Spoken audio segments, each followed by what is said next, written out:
Hello and welcome, Rocket League fans. We are here live with the EGFC, that is the Electronic Gaming Federation Collegiate side, here with Canisius College taking on Niagara. I'm FBI Tugboat, joined with the other best caster in NA right now before Juke does join us. Build over there on production, we do appreciate him. Let's go ahead and get this started. If it has not been blatantly obvious yet, I will be casting solo here for the first little bit, so I'll do voices and funny things to try and do two different casters or something like that. Canisius College and Niagara. This is an MAAC matchup here. Canisius College coming through at 8-9, looking to take the W there and then start their way towards that above 500 percentile. Want to get more wins than losses, and coming in third for their conference. Niagara coming in fifth at 4-12, looking to get some more numbers there on that positive win side. Now, these two colleges have met up multiple times in the EGF, as well as obviously other organizations. But end of the day, each game can be unique. Each matchup always, a new day and whatnot. Especially given that these two will see each other frequently, and so they've learned a lot about each other. And so any shakeup of rosters as well will be yielding of an entirely new game.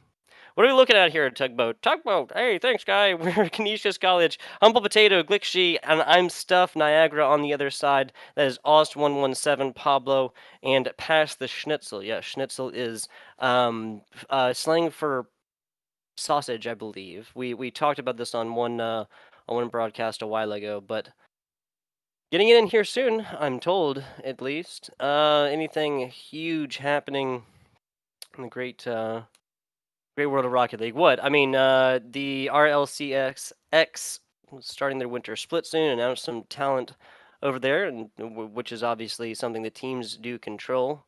Nothing really major in the life of Tugboat either of us. uh, Build, think he's joined on with the EGFC, a producer I've worked with several different times. And this is what's known as vamping, just filling time here on broadcast before players decide to have mercy on my poor soul and to start this here game. Let's look at some of the past performances between these two squads. I know that we got a Google Doc in here somewhere. I saw it just a minute ago. There we go. Give me 2 seconds, everybody. Where's the raw data? Looking at this raw stats, Google Doc is truly imposing. It's very... There we go. All right, Canisius College coming through. 37 goals total. Coming through for 21 assists, looking at about half as many assists as saves, 21 assists for 40 saves, 97 shots total, so a significant amount. Have allowed 114 goals against, and have wins all over the place as well. And looking at Niagara, again, this is an MAAC matchup. This is alphabetical. There you go. So there's Niagara. 33 goals, 27 assists. So far more of their goals have been assisted by a teammate. 38 saves. Gonna be putting up a number actually more goals than or more saves than goals. So an interesting number. And that is the same for Canisius as well. 85 shots on, so better percentile with that. Have allowed 138 goals against, so that really is going to be the bane of their existence. 12 wins on board for them. We got it going. Griffins in blue. That is Canisius College taking on against Niagara University in the what is the mascot for Niagara? I cannot remember. I cannot remember. Everybody in the world, I think, hears Niagara and they think of the waterfall. They think one of the largest in the world. So I would not be surprised if it was nautical related. It just had something to do with water or sea or something in between. I don't know. We're rhyming now. Corners, Humble Potato goes up. Stuff trying to keep this play alive. The Griffins had a solid little shot on offense right there, but Humble Potato starting this off in an explosive fashion. A bite on there, but Humble Potato comes up, tries to get the block. Not going to happen. Ost 117 with a, just kind of fakes it out right here. That was Glixie who tried. He knocked that one out. Doesn't matter. Even the defender coming up here, the second shot is one that matters. 1-0 is the scoreline for Niagara. Glixie passes Schnitzel up in front of this one as I'm Stuff goes for it and misses again, so That's been, what, a couple different Canisius College players who have gone for balls and just straight up whiffed. Now we got Juke. There you go, no longer the two best casters in A. I'm sure you guys see what I'm doing there. Juke, you with me? Can you hear me? I can. There's that beautiful voice. Usually that's the floating voice that I talk about hearing out in the ether, you know, just coming at me that you guys can't hear, but I can. But this time it'll be joining us on cast. That's right, Juke. Yeah, so I can't see any of the game. I'll leave that up to you for right now. Oh, okay. I'm going to go ahead and... it's in Live 1, like the private channels and whatnot. Sorry, Yep. I thought that brought you in prematurely, I guess. 90 seconds into this one. Humble Potato back and forth. Nice pop out. That's from the man Ost down bottom, I believe. No, Ost was rotated around. That was Pablo who was able to get that one out. Now Pablo over here. Pablo towards the middle. Glixie popping this out, and Cassius Smith still trying to keep this alive for Niagara. Another demolition coming out. That was Niagara who just scored off the back of one of these earlier, trying to set that one back up, but Glixie is back. Their opportunity has dissipated. It is no longer of this world. Pablo towards the middle. Nice little pop out as Humble Potato trying to receive that one on the other side. Pablo misses that one, also does Ost, as Humble Potato is rolling around with this, and there's the interaction that is necessary. That's past to Schnitzel, refusing to let any passes across his goal. Now Potato up. Potato tries for the guillotine action, but that's really just a pass down to I'm stuffed, and we continue on. Almost halftime with a very, very close game, 1-1. Really like what Canisius has been doing so far. And what that has been is very aggressive offense and defense, I suppose.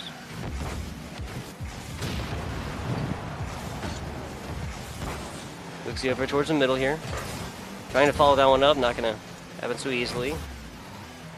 Pop out now back towards the side of Griffins and on defense, but nobody really told them as I'm stuffed trying to take this one around. That's decently cornered. Nope, it's not. Angle not true. That one is wide left, and just like that though, Glixie trying to keep this alive. Past the Schnitzel gets a very good pass himself and then uses that great fashion, little bounce action.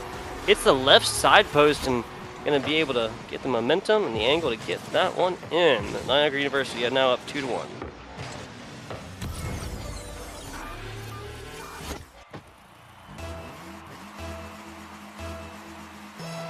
And am I now in possession of another cast right here, Jude? All right, we are now. I'm able to see what's happening.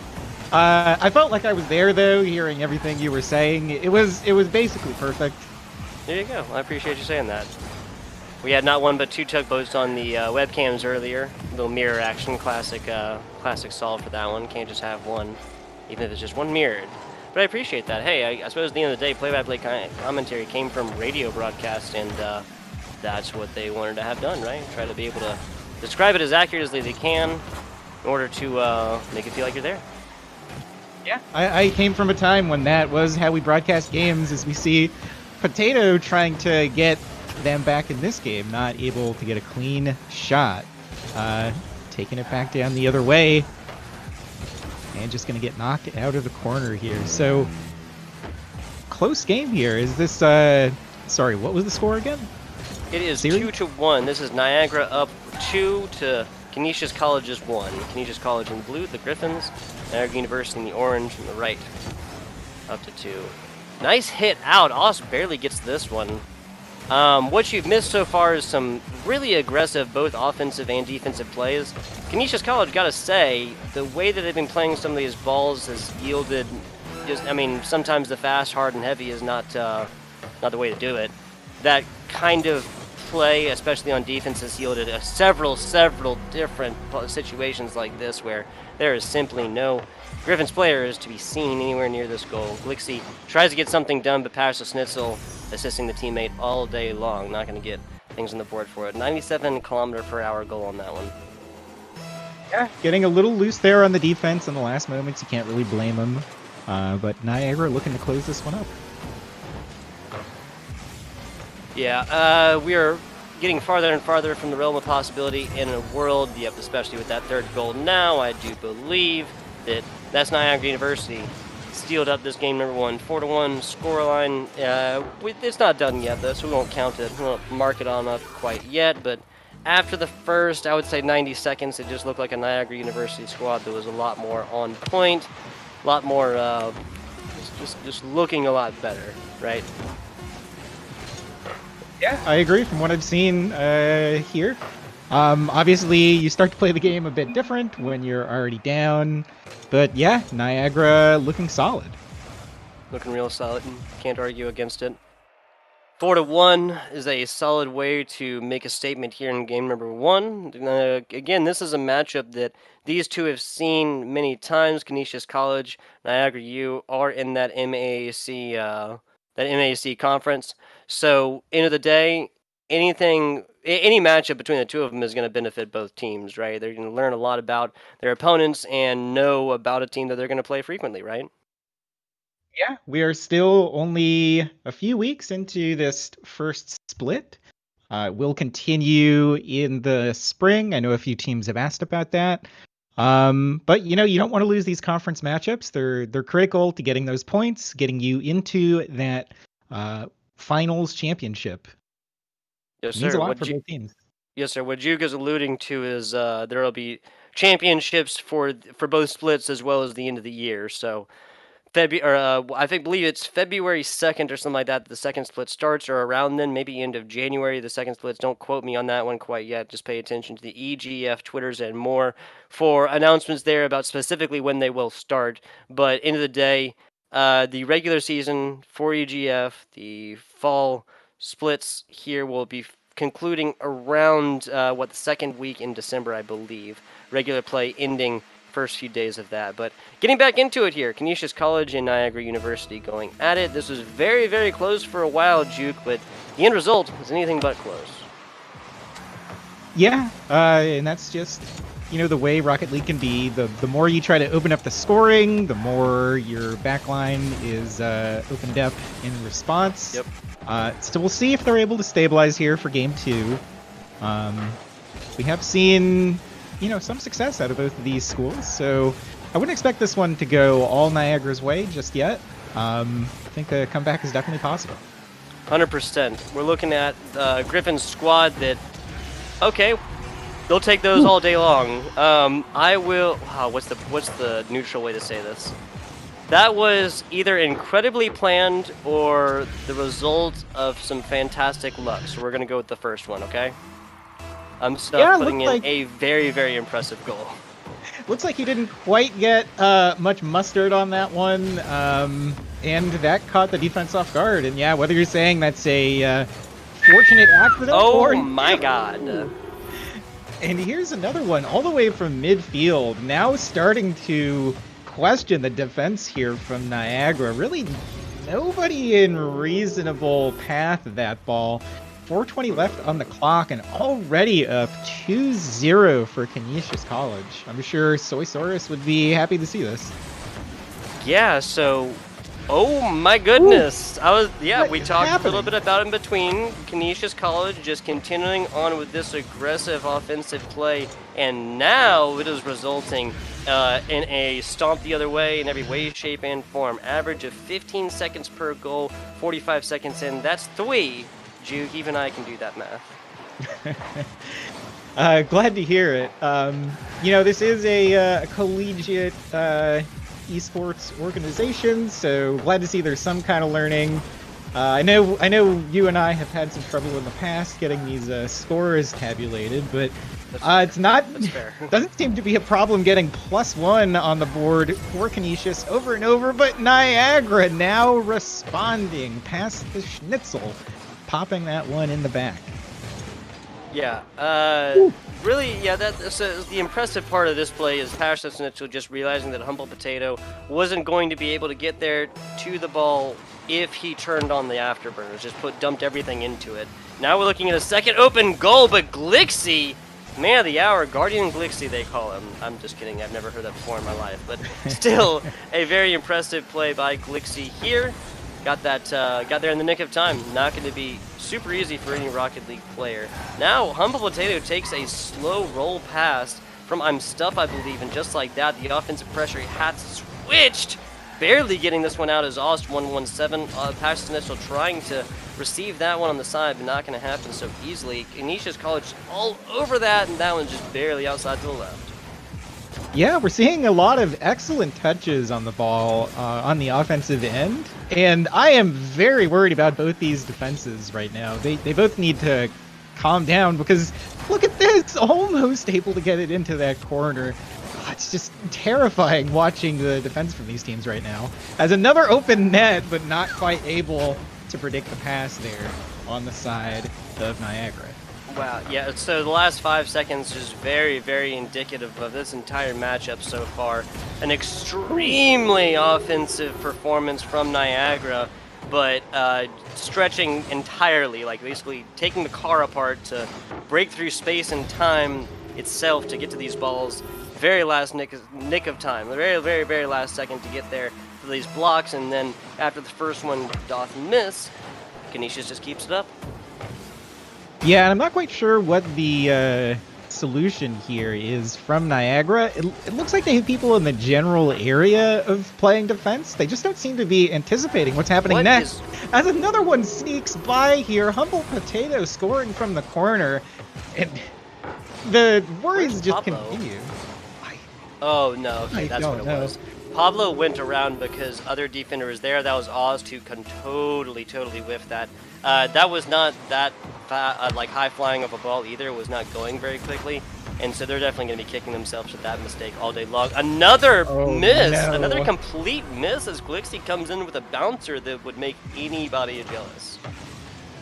Yeah, and this you have to think... I'm so sorry. 97 kilometers per hour is what I think specifically 97, 9 followed by a 7 is specifically what Canisius College has put 4 of these goals in at. That's weird. That's just weird. It's uncanny. Yeah, I'm not quite sure what's going on with the numerology here. I am just spellbound by what's going on the defensive end. There's another one right in a fantastic scoring area. Nobody's challenging the ball. They're not in great position to try and fly out for the save. I don't know what's going on with Niagara I think here. There might be a bug. That either in the UI or in the game itself, because generally you're not going to get up to triple digits without some kind of incredibly fast shot or a pinch play, like just in general, and that's at 112 on there. And it would also make sense why literally 4 of these have been the exact same speed at 97 kilometers per hour. But hey, that is theory crafting at its worst, Juke. That's not the first time you've heard that term from me. Yeah, I don't know what's going on with that. Finally, a good save there from Schnitzel. Again, I think just the way that they're playing the defense, going on these big swings instead of, keeping somebody in a safer position, it's terrifying to watch. No, I'm with it. I'm with it. If you're a coach here, really what you'd be screaming for Niagara is to not dump all of the boost off on their offensive pushes, because that has resulted, honestly, maybe 4 or even 5 out of these 7 goals. But that has resulted in a Niagara University squad that simply cannot get back to their goal. They can't rotate in time without boost. Even if they're hitting it on the way, that's, 40% of your trip, you are going to be operating at 0 boost. So it's just, it's almost an easy 1+1 at that point, too. Now, is that a matter of the boost being stolen there from Canisius? Are they just getting to those power-ups first? Or it's the fact that you either have to make it to the other side's corner or hit middle on the way, which is far and away the most often hit big boost, right, when you're coming across this, or you have to take a really wonky path across the middle to hit multiple small ones. That's not really worth it. And again, at the end of the day, you are simply not going to be, whatever time that you're spending between picking up that first boost and just going, you're literally operating a 0 boost. You're literally just better off flipping at that point because it is technically faster, right? And when you're flipping, you don't have control of your car. You can't get back there fast enough.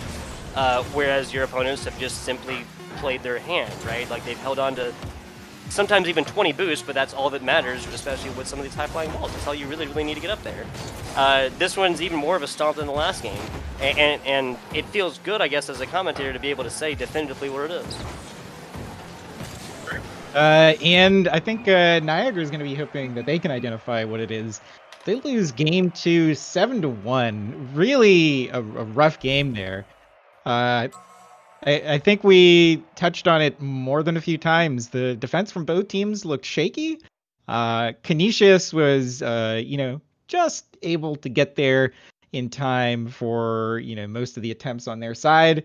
But Niagara just looked scattered as far as positioning, and there were some straight up misses.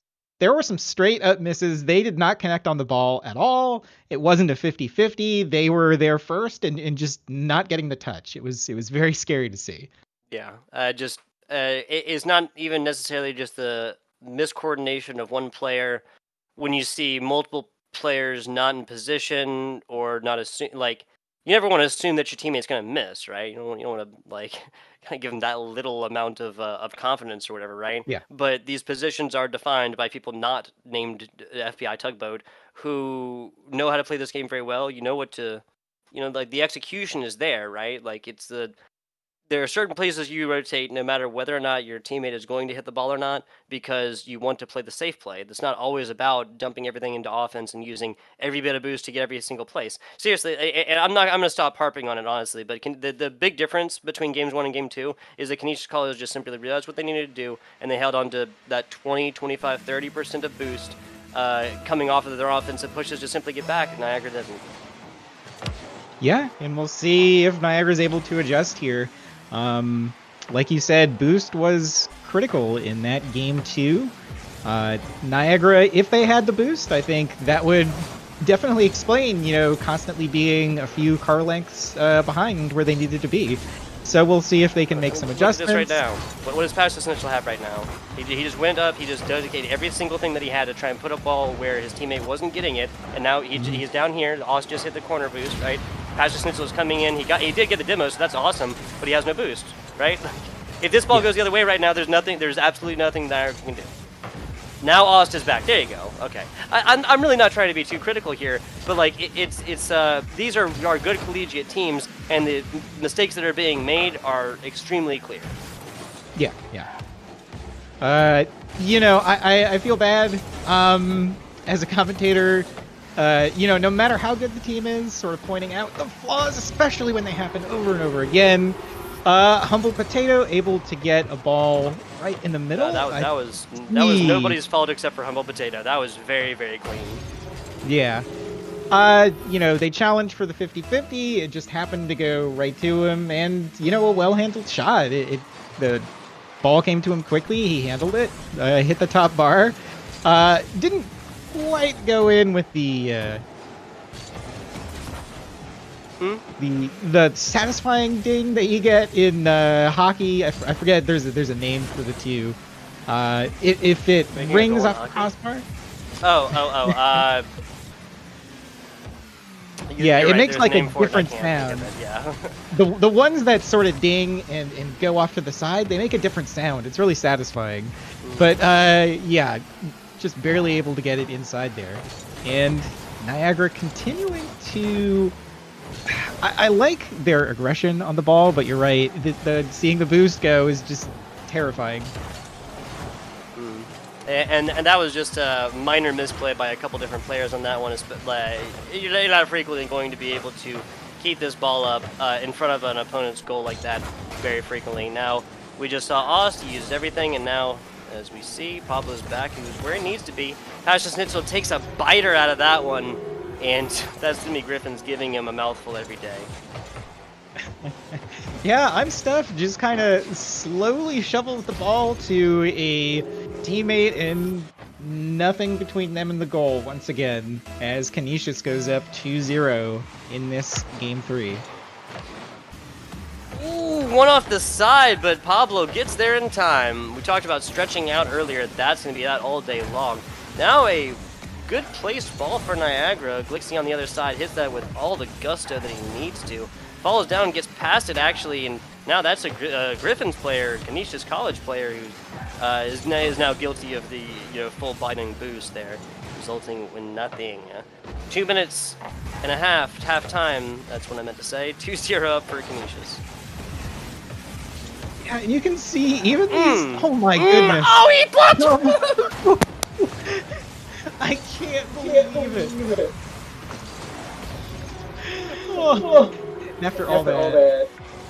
Oh, Tug, we're getting some serious echo right now. After all that, they're able to get it on the counterattack. Canisius putting a third one in here, looking like they're going to seal up this game 3.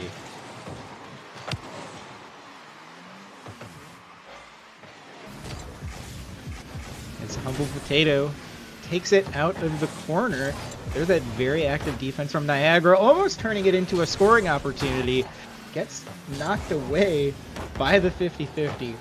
Looks like Tug got so excited that he pulled his mic out. So taken over for a moment here. Clearing it out of the corner is Niagara, setting it back in. And I can't stop saying it. It's just terrifying watching the way this Niagara defense plays. They start from so far out to sweep in for these saves. And another one from Humble Potato put down the center, beating this Niagara defense for the 4th time this game. Dude. As you hear a little bit of me through Hugboat's side, thinking this one, Niagara, at this point, you just like to see if they can get on the board. Their offense has not been bad as Ost is able to send that one, not able to beat Humble Potato up high. There we go. Sorry about that. Yeah, I'll admit, I have not done that in quite some time, but performance there from these Rocket League teams literally forced me to pull my microphone out of my computer. We are not 100% sure on the overall capacity, but it's working right now. Not sure if it's broken. Who knows? Sounds good. Word. That is the goal of a microphone, I suppose, Juke. 45 seconds in this one, folks. It does not seem the tune of this station has changed very much. Canisius College has been very, very oppressive so far. We would need an average of 10 seconds per goal just for Niagara to tie this one. This is a very close MAAC matchup here between the 3rd-ranked Canisius College and 5th-ranked Niagara University, but a 4-1 scoreline, a 7-1 scoreline, and now Niagara actually putting up their first just shy of that 10-second average. Yeah, and like I said, they're getting some good touches on the ball, on the attack. I like that little change-up there from Ost. Not sure if that was intentional, but getting the defender to just kind of sail past it as he goes against traffic there. Able to get Niagara on the board. That's got to be a big morale boost as they head into this next game. Yeah, I mean, end of the day, I say it's a 10-second average, but at this point, just as long as they have 1 second to start the kickoff, that's really all that's necessary, but that's not going the right way. I do believe this one has been figured, especially now that Niagara's down a man. 4-1 might be our scoreline, at the most it'd be 4-2. Nope, 4-1. Yeah, Niagara. Go ahead. Canisius with the chance to close it out here as we head into the next game. So what has happened to the Niagara squad that we saw in game 1? Obviously, I wasn't able to see that whole thing. Tugboat, what has changed? What happened to that team? You know when you take you might call it pop. I'm actually not sure where you live. You know where you take a soda, bottled soda, and you shake it up, right? And you open it shortly thereafter. It kind of seems like the carbonation, right? Like the big fizz factor here for Niagara. When you take two colleges do the same exact thing, the thing that everybody's going to notice is who does it better, right? Which soda fizzes more.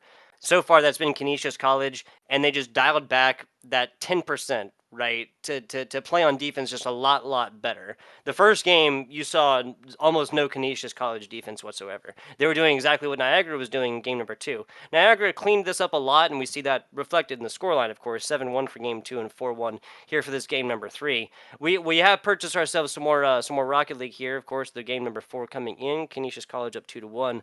But at the end of the day, that's really like the big deciding factor. Canisius College is playing that little bit more clean offense, but they have given just little bit back to their defense so they can get back there and rotate, get these really, really impressive blocks in.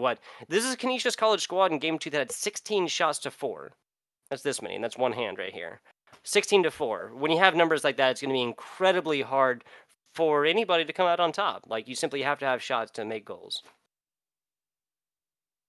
Yeah, and that's one of the things about playing a solid defense. I know some people say the best defense is a good offense, but sometimes the best offense is just being able to quickly clear it out of your own side. That's something that Canisius has done pretty well.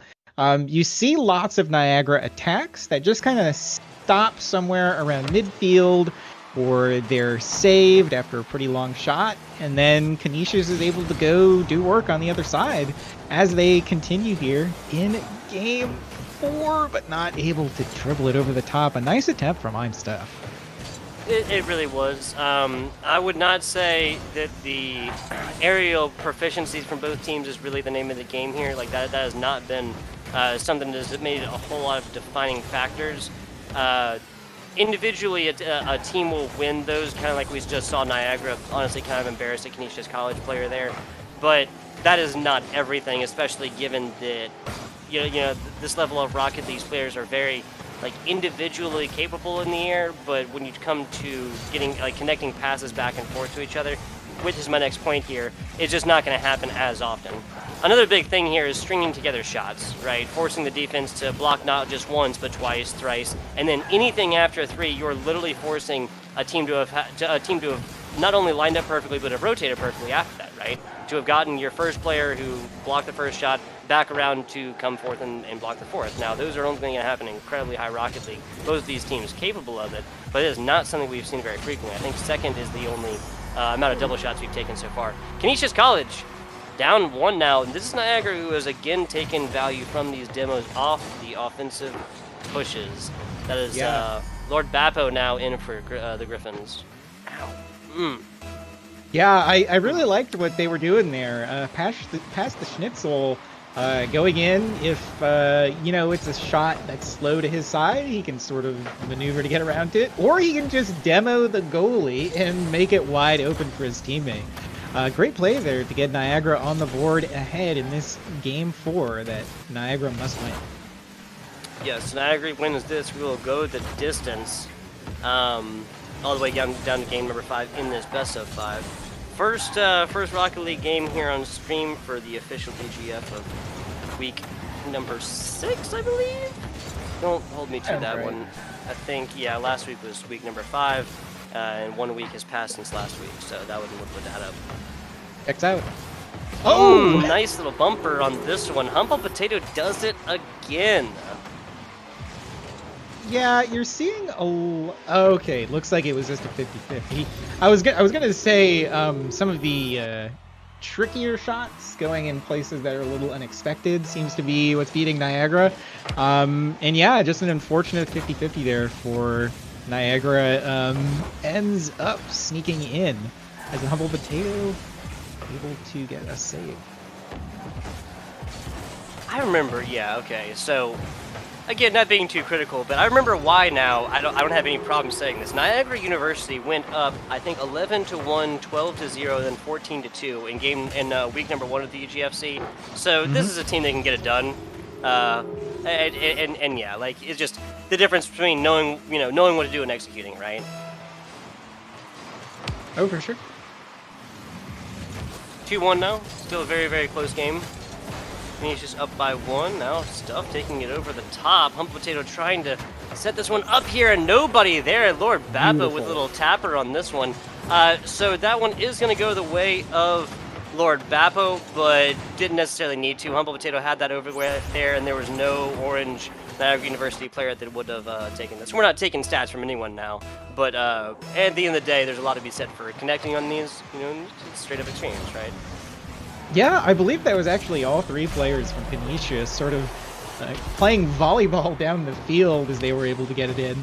But looks like this kickoff well juked by Ost. Wow, breaking some ankles there. Yes. Lovely move to get it in and get them a chance in this game 4. broken ankles, empty shoes, flat tires, whatever you want to call that one. That was everything in a bag of chips. Ost absolutely getting it done.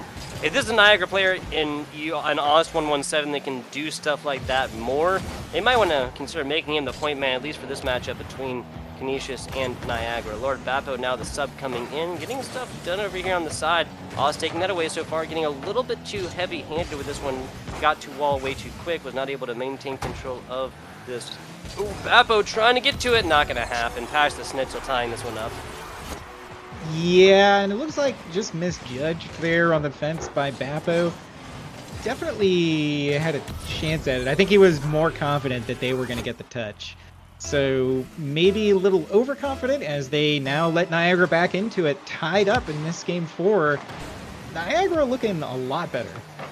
Yeah, I'm stuck. Was just trying to get to that one. I maybe, I heard some of my words earlier, right? He didn't dump everything boost-wise into getting to that one when he needed to. Lost the 50-50. And just like that, a very well-positioned... Oh, no. Nope, Bappo is there. Lord Bappo indeed, the savior. Rolling into the side here. Oz got a nice little redirect on this now, bringing it out. Not jumped everything into the offensive push on that, because now it's time for Niagara to rotate. Well done. Yeah, and as much as we're seeing some excellent plays from both teams, we are just seeing some straight-up missed contact. Not sure exactly what's going on, if they're having ping issues.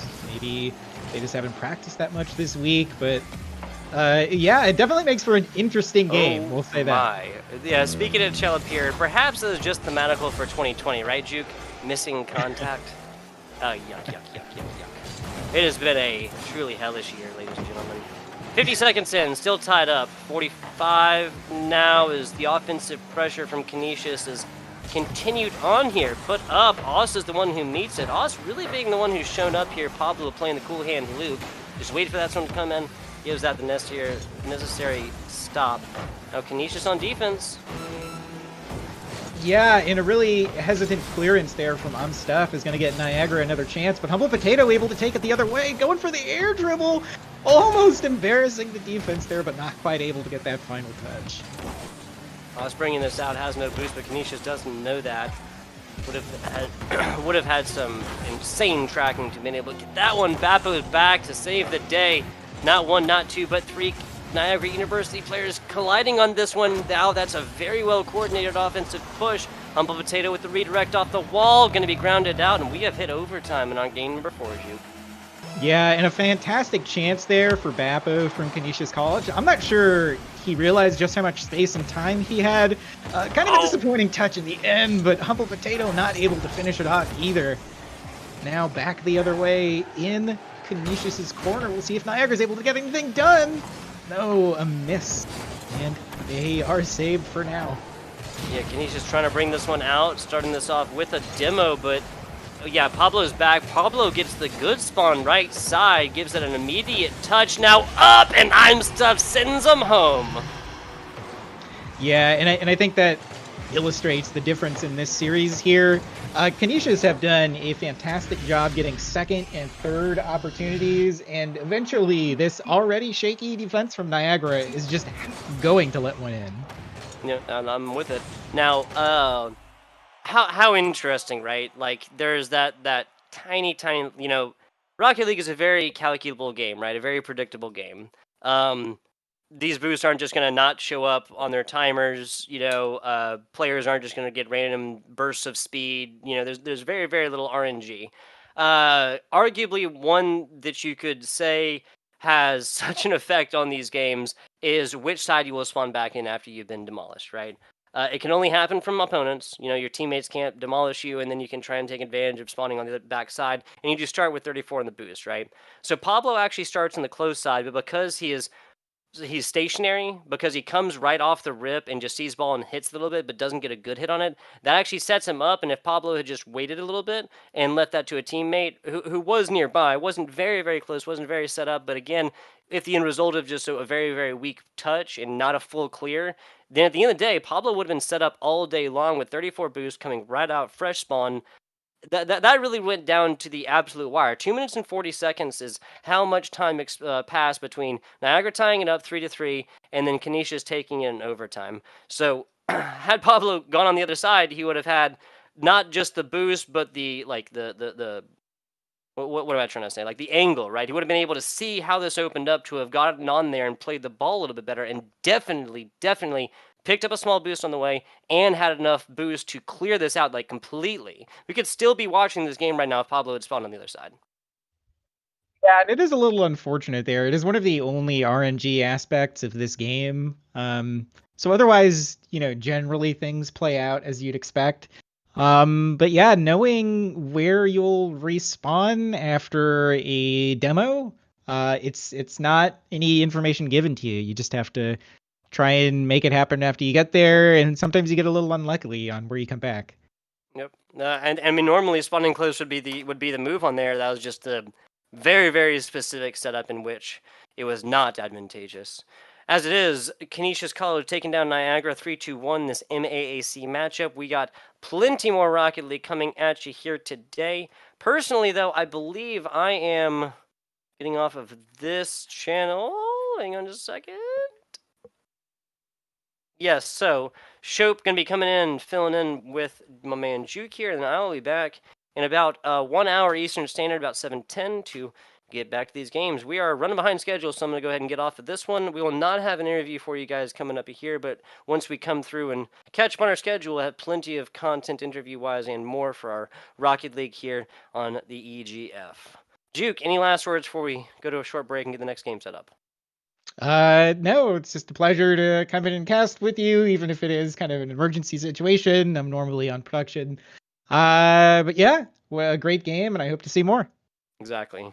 I can't say that you were as good as my co-caster to begin with, but you did a fine job because it was just me.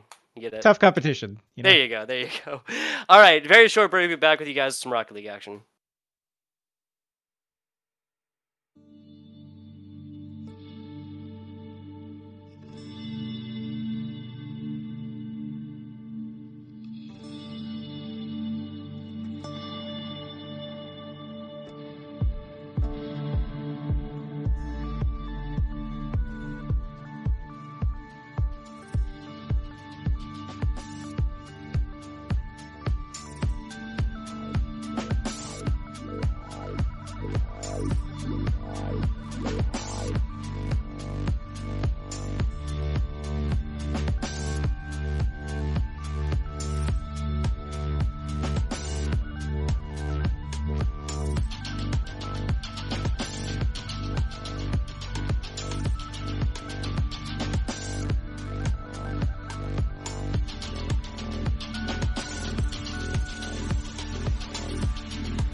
Welcome back, guys, to the EGF Collegiate Series here. I'm Shope with you. I'll be taking you the rest of the way here with my co-caster this week instead of producer, Juke. Juke, glad to have you on, my man.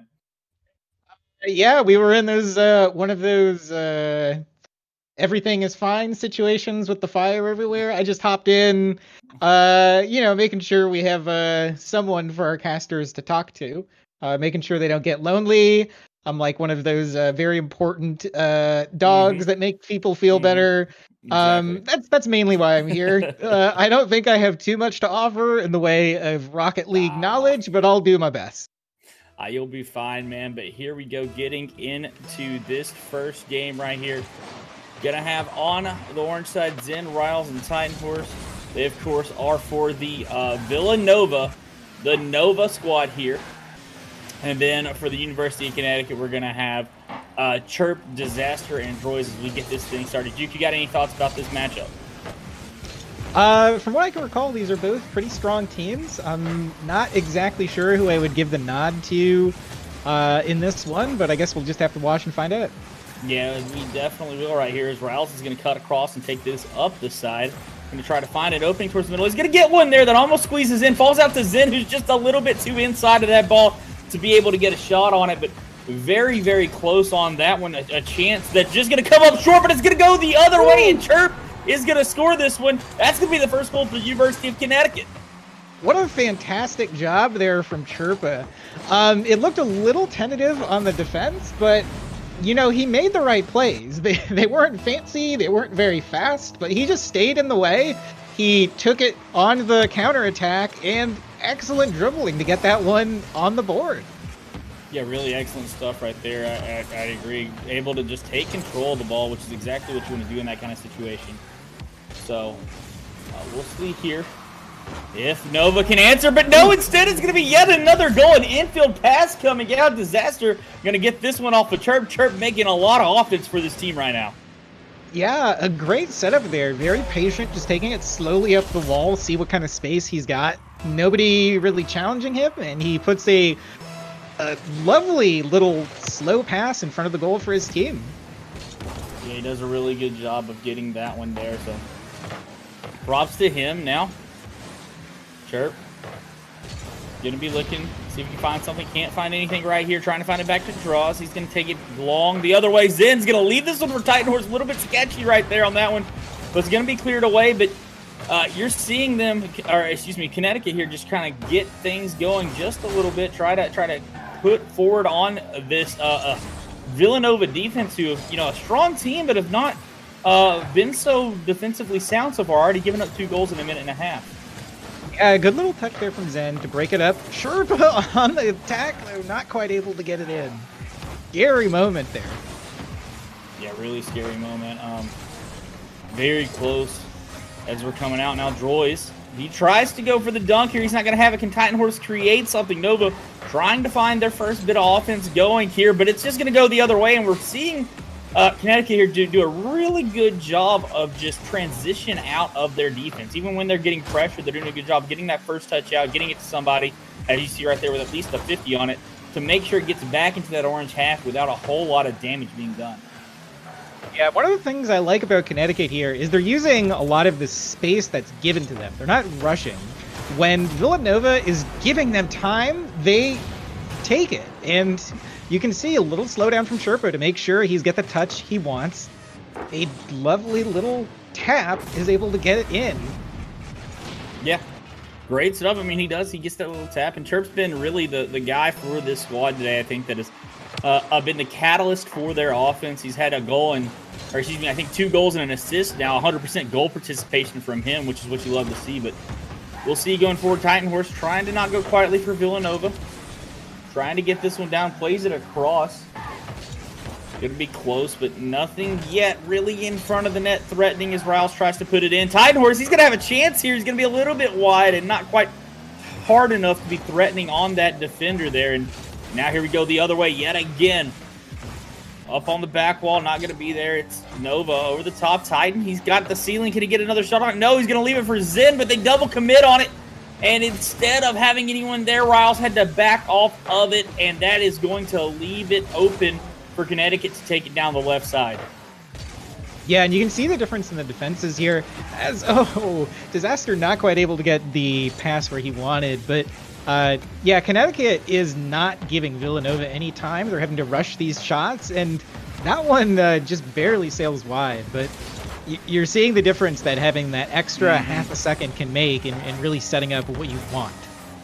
It definitely can, and hitting on that counterattack like Connecticut has done does make it easier because there tends to be less people back if you can execute it well, and they've done a good job of that. As now Titan Horse is beat. There's an open net here, not a lot of boost, and what a pass from Chirp yet again, making the proper play. Doesn't have the boost here, is on 19 when he starts this at 0 at this point. Tries to go for the shot, but it's like, you know what, I don't have that. Droiz is calling it middle. Let's get it to him. He's got the boost, and he's going to put it home. Yeah, really excellent play here from Chirpa. He's definitely been the star in this game one, leading Connecticut to this strong 4-0 showing. Only a minute left, and it looks like they're going to add another one. Droiz getting the air shot, patting it down into the empty goal. Yeah, good read from him, but everybody goes out wide for boost here. No one gets back to the net in time. That leaves a very open net. That's not a shot he's going to miss. Going to be on that one every time, and now Droiz getting on the board here. Great stuff from him, and really this squad right now is looking really, really strong. Yeah, absolutely. I'm having a hard time finding anything to critique on the side of University of Connecticut. They're just looking so strong. They really are, and I mean, Villanova has shown some promising chances, but they started to fall apart when it gets a little bit into the attacking half. They're not able to find each other on the ends of these passes, and then the rotations fall off on the back end in the midfield, which has allowed these Connecticut counterattacks to come out. So that's something that they're definitely going to need to clean up here. They're going to have to make sure they're in the proper spot and are making the passes and the plays as third man to keep the ball in instead of letting it go past them down the other way. But Connecticut here, another shot on net. It's going to be just a little bit high. Disaster tries to play it back out for Droiz to Chirpa. No, not one more shot in just yet, but 10 seconds left. This one's basically in the books already. Just looking for another goal maybe here is Connecticut. Find it. They don't need it, as Droiz not quite able to get the little touch he needs to send that one into the corner, but still 5-0 there for University of Connecticut. Just a dominant showing here in game one. I would ask what Villanova needs to do differently, but I feel like there's a lot of things where they are just not quite matching up to University of Connecticut in that game one. Yeah, so Connecticut right there did a really good job of capitalizing when there were some openings from the Nova offense. I mean, honestly, Nova got the ball into positions where you want to see them with the ball. In the opposing half, they had some chances to pass middle. They didn't really get hard shots on the net. They're going to have to work on making sure they're making solid contact with the ball. But also just that third guy always seemed a little bit lost when they were going for the pass. And whenever that happens, it makes it a little bit hard for everyone else to follow up with the rotation, and it allows your back end to be left wide open, and that's what happened there for the most part of it. So going to have to clean up that midfield rotation as we go into game two here.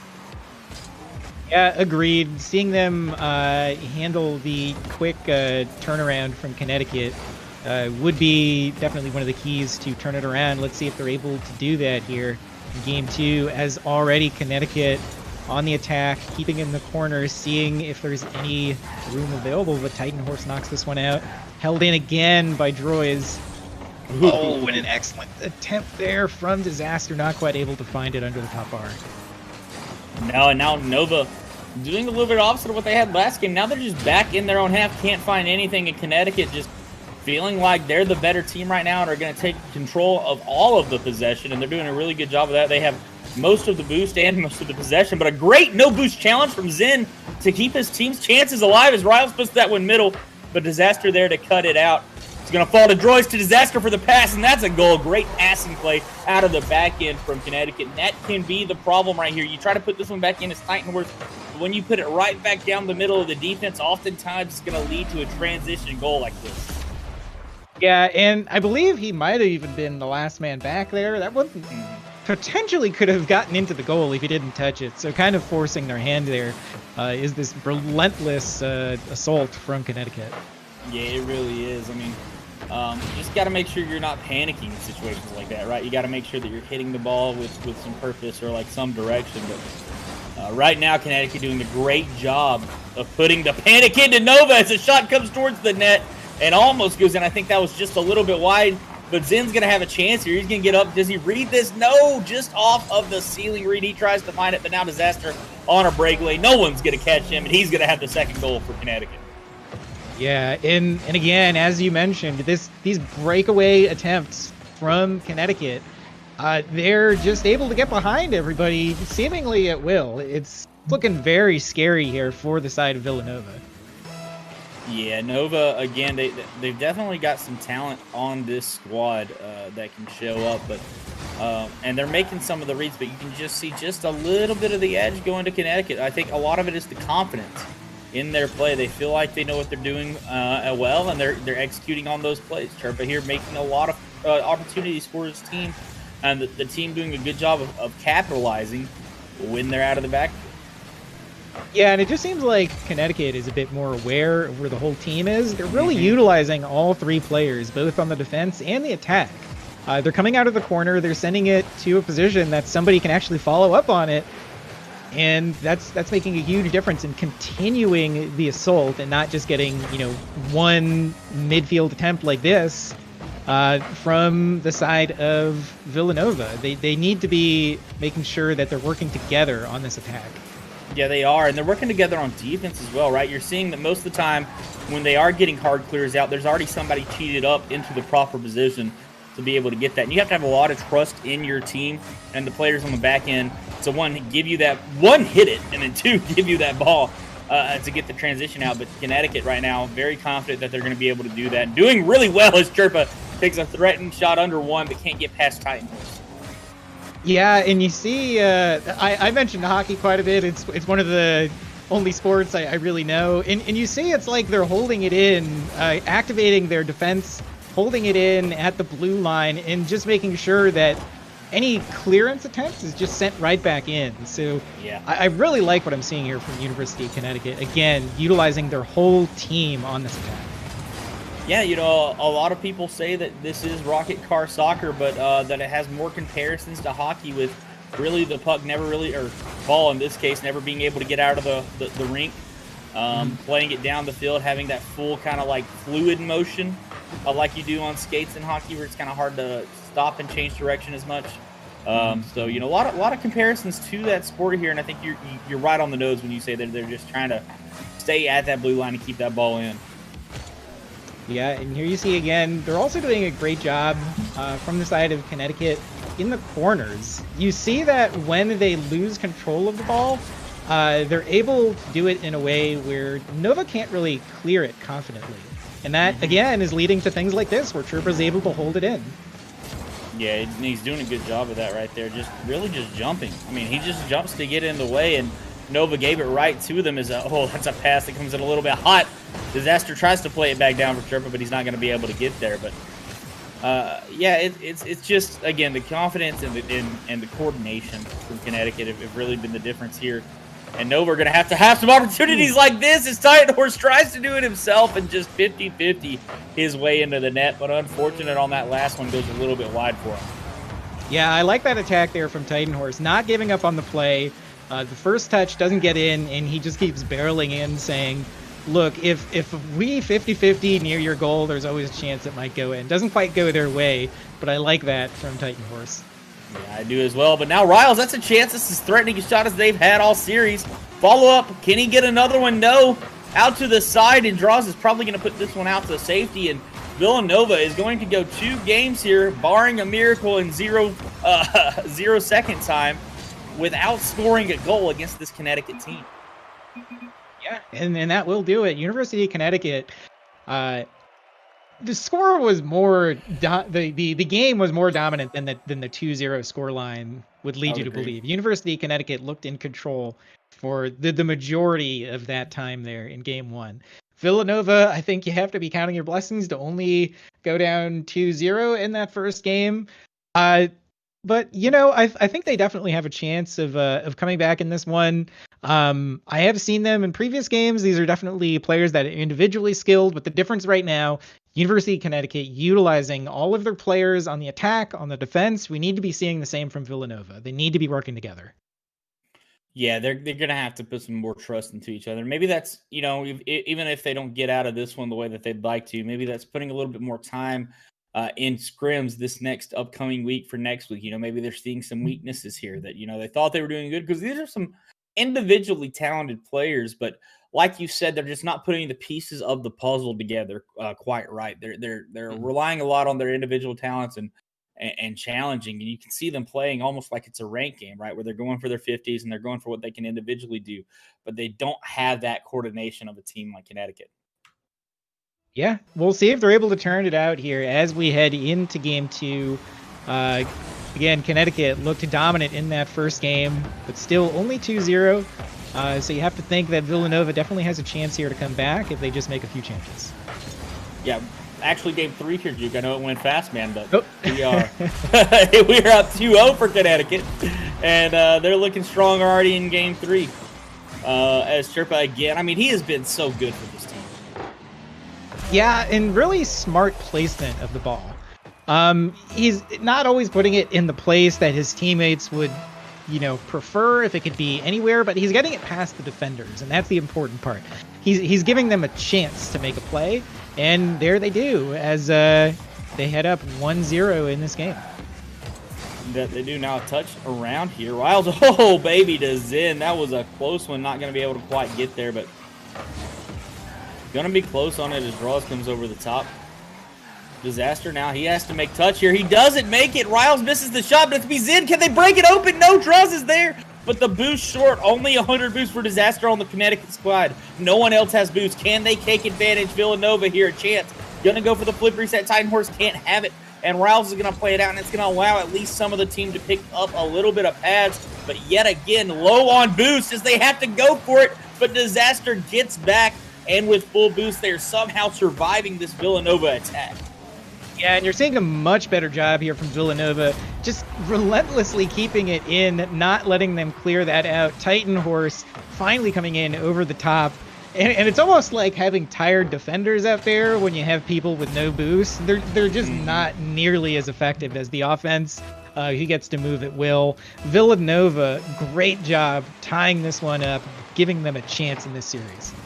Yeah, that's great stuff from them. And I mean, that's something that we've been looking for them all series to get that first goal. And they did it with a boost star. This Connecticut team, again, looking strong. But a lot of that strength comes from their ability to control boost and be able to trust each other because they know that they're going to be able to be in the position to make the plays because they had the boost for it. If you take that off and you get them back down like we were talking about after that first game, you get that third man rotation back in there to keep the ball in that blue half, keep the boost pressure on them so they can't do much. And you're seeing the result already come out here for Villanova, tying this one up early. Yeah, for sure. That was one of the differences we saw in the first series as well. Just how much difference it makes having boost versus not having boost. It feels like the team with the boost is going to be able to control the touches. They're going to be able to get better quality touches when they actually go for it. It's just so critical. As we see Chirpa there looking a little starved, but they are able to clear it out. Droy's now on the attack not quite able to get the touch he wanted there. Definitely would have been a beautiful one if he could send that on net. I think that it was Disaster hoping he actually just missed that one. He was coming up reading that touch, but Droy's accidentally lands on it there a bit and does get a touch. Trying to follow it up maybe a little bit too much, maybe not trusting as much as they have been in these previous games, and that could be an opportunity for Nova here to take advantage as they shoot one high. But again, Nova looking like a different team here, Jupe. Yeah, for sure. Nova's doing, again, a much better job controlling the ball in the midfield. They're not letting Connecticut just control these counterattacks. They're not letting Connecticut get behind them like they were in the previous games. And Connecticut, they definitely have that individual skill, but the difference was that they were kind of spreading things out in those previous games. Now that it's getting more contested just about everywhere, they are not looking as dominant as they were before. But, a beautiful demo by Droys opening up half of the goal. And, it looks like they're just able to send that one in. Oh, that's such speed and reading from Disaster there. That's a tough ball to read as it comes off the ceiling so fast. To be able to read it at that part without having another bounce it's really just incredible from him. You can see his ability there to get to that ball and read it quickly. That's some great individual mechanical skill, and that's been the difference right now in this close one-goal game. Absolutely. And this is what we're seeing from Connecticut. Once Villanova stops playing their game, we're starting to see 2 and 3 in the net. Connecticut, as they did in some of the previous games, they are utilizing every moment of that time to set up the plays they want. So they're going to have to be a little more aggressive and stop stacking deep. Yeah, they're trying to camp it back and not let anything in. But like you said, it's not allowing them to get any presence out. And down a goal, you're going to have to get something out, as this one's going to be played high. Try to make Zen use some boost here to get to it, as Droy is going to play it middle. Sherpa, that's not the touch that they wanted right there. That's going to be rough. That's going to go Villanova's way towards the backboard. But luckily, Droy is going to be there to carry it away into a 50-50 attempt where Sherpa is on the back end. But a nice demo coming out. Zen's going to have one man to beat. And he hits him with the change-up, the soft shot, using the underside of his car right there. Everyone expecting it to go hard, either left or right. But he hits it a little bit soft, just diving away from it. And Droy cannot read it right above his head, goes forward and misses the ball. Great shot from the University of Villanova right there. Yeah, beautiful change up from Zen. Those ones always hurt when they make you just sail past it. You feel so silly, but able to tie it up more critically here. 2-all, 30 seconds left. We are likely going to overtime. Yeah, this one's going to be a close one right here. It's 20 seconds left, already seeing some more life out of Nova. And if they'd been like this in the first couple of games, this could be a different storyline here. But this game will decide their fate. Are they moving on? Are they going to go to a game 4? Or will they die here and allow Connecticut to take this in a 3-0 sweep? 3 seconds left. Ball middle. Chance coming down. Titan Horse all the way to the backboard. It's going to be knocked out by Sherpa. That's dangerous. He leaves it for Titan. But Droyce is there to cut it out, and he's going to play it long again. No one content to let this ball die. Disaster tries to find a shot. No, it's going to be saved away by Riles, and we are going to overtime. Yeah, and I couldn't be happier to see two teams heading into extra time here. We've had a great game between Villanova and Connecticut. Villanova, I feel like if they're going to lose this one, it is going to be because playing 2 or 3 deep, it's just not letting them set up on the counterattack. It's giving too much time to Connecticut. I think if they can get that addressed, they definitely have a shot here. Yeah, they got to not play scared, basically what you're trying to say, right? You can't just pack your net and hope you survive. You've got to keep playing your game and trying to create opportunities, getting some of those demos that opened up opportunities for them earlier and seeing if they can get some shots with some boost oppression. But right now it's been Connecticut with the oppression as it's going to be back out to Disaster. That's not a good touch from him. Ty North's going to have a shot on this. It's going to have to be Droyce, who is pretty low boost, but he gets it right there. Only about half a tank full, and he's able to just kind of slowly take it to the side. But a chance from Nova right there. Yeah, really close to ending this game. Oh, and a 50-50. Troy's not quite able to get it past Zen. Titan Horse back on the defense. And it's going back and forth. This is what I like seeing from Villanova. You can see when they're activating their defenders and really getting out there and challenging, it's looking like a totally different team. It is, and Droy's right there. Oh, that's a rough miss from him. That's uncharacteristic, and that's going to allow Nova some possession. It's going to be Turpa alone, and he doesn't get the 50 in time, and Ryle sends this to a game 4. Excellent job there from Riles. Beating Sherpa to the ball with that extra little bit of boost. He can't quite get there before. And we are heading into more games between Villanova and Connecticut. Yeah, Nova right there taking and fixing a lot of their issues that we were talking about, able to really start moving the ball out between each other, making sure that they got a little bit more offensive presence and keeping that offensive presence once they got there. So that's a really good stuff to them. And right there on the back end, though, you got to feel like Droy's missed a couple opportunities that really left them open on the backside that was uncharacteristic of him. So you really look for Connecticut to try to clean that up a bit.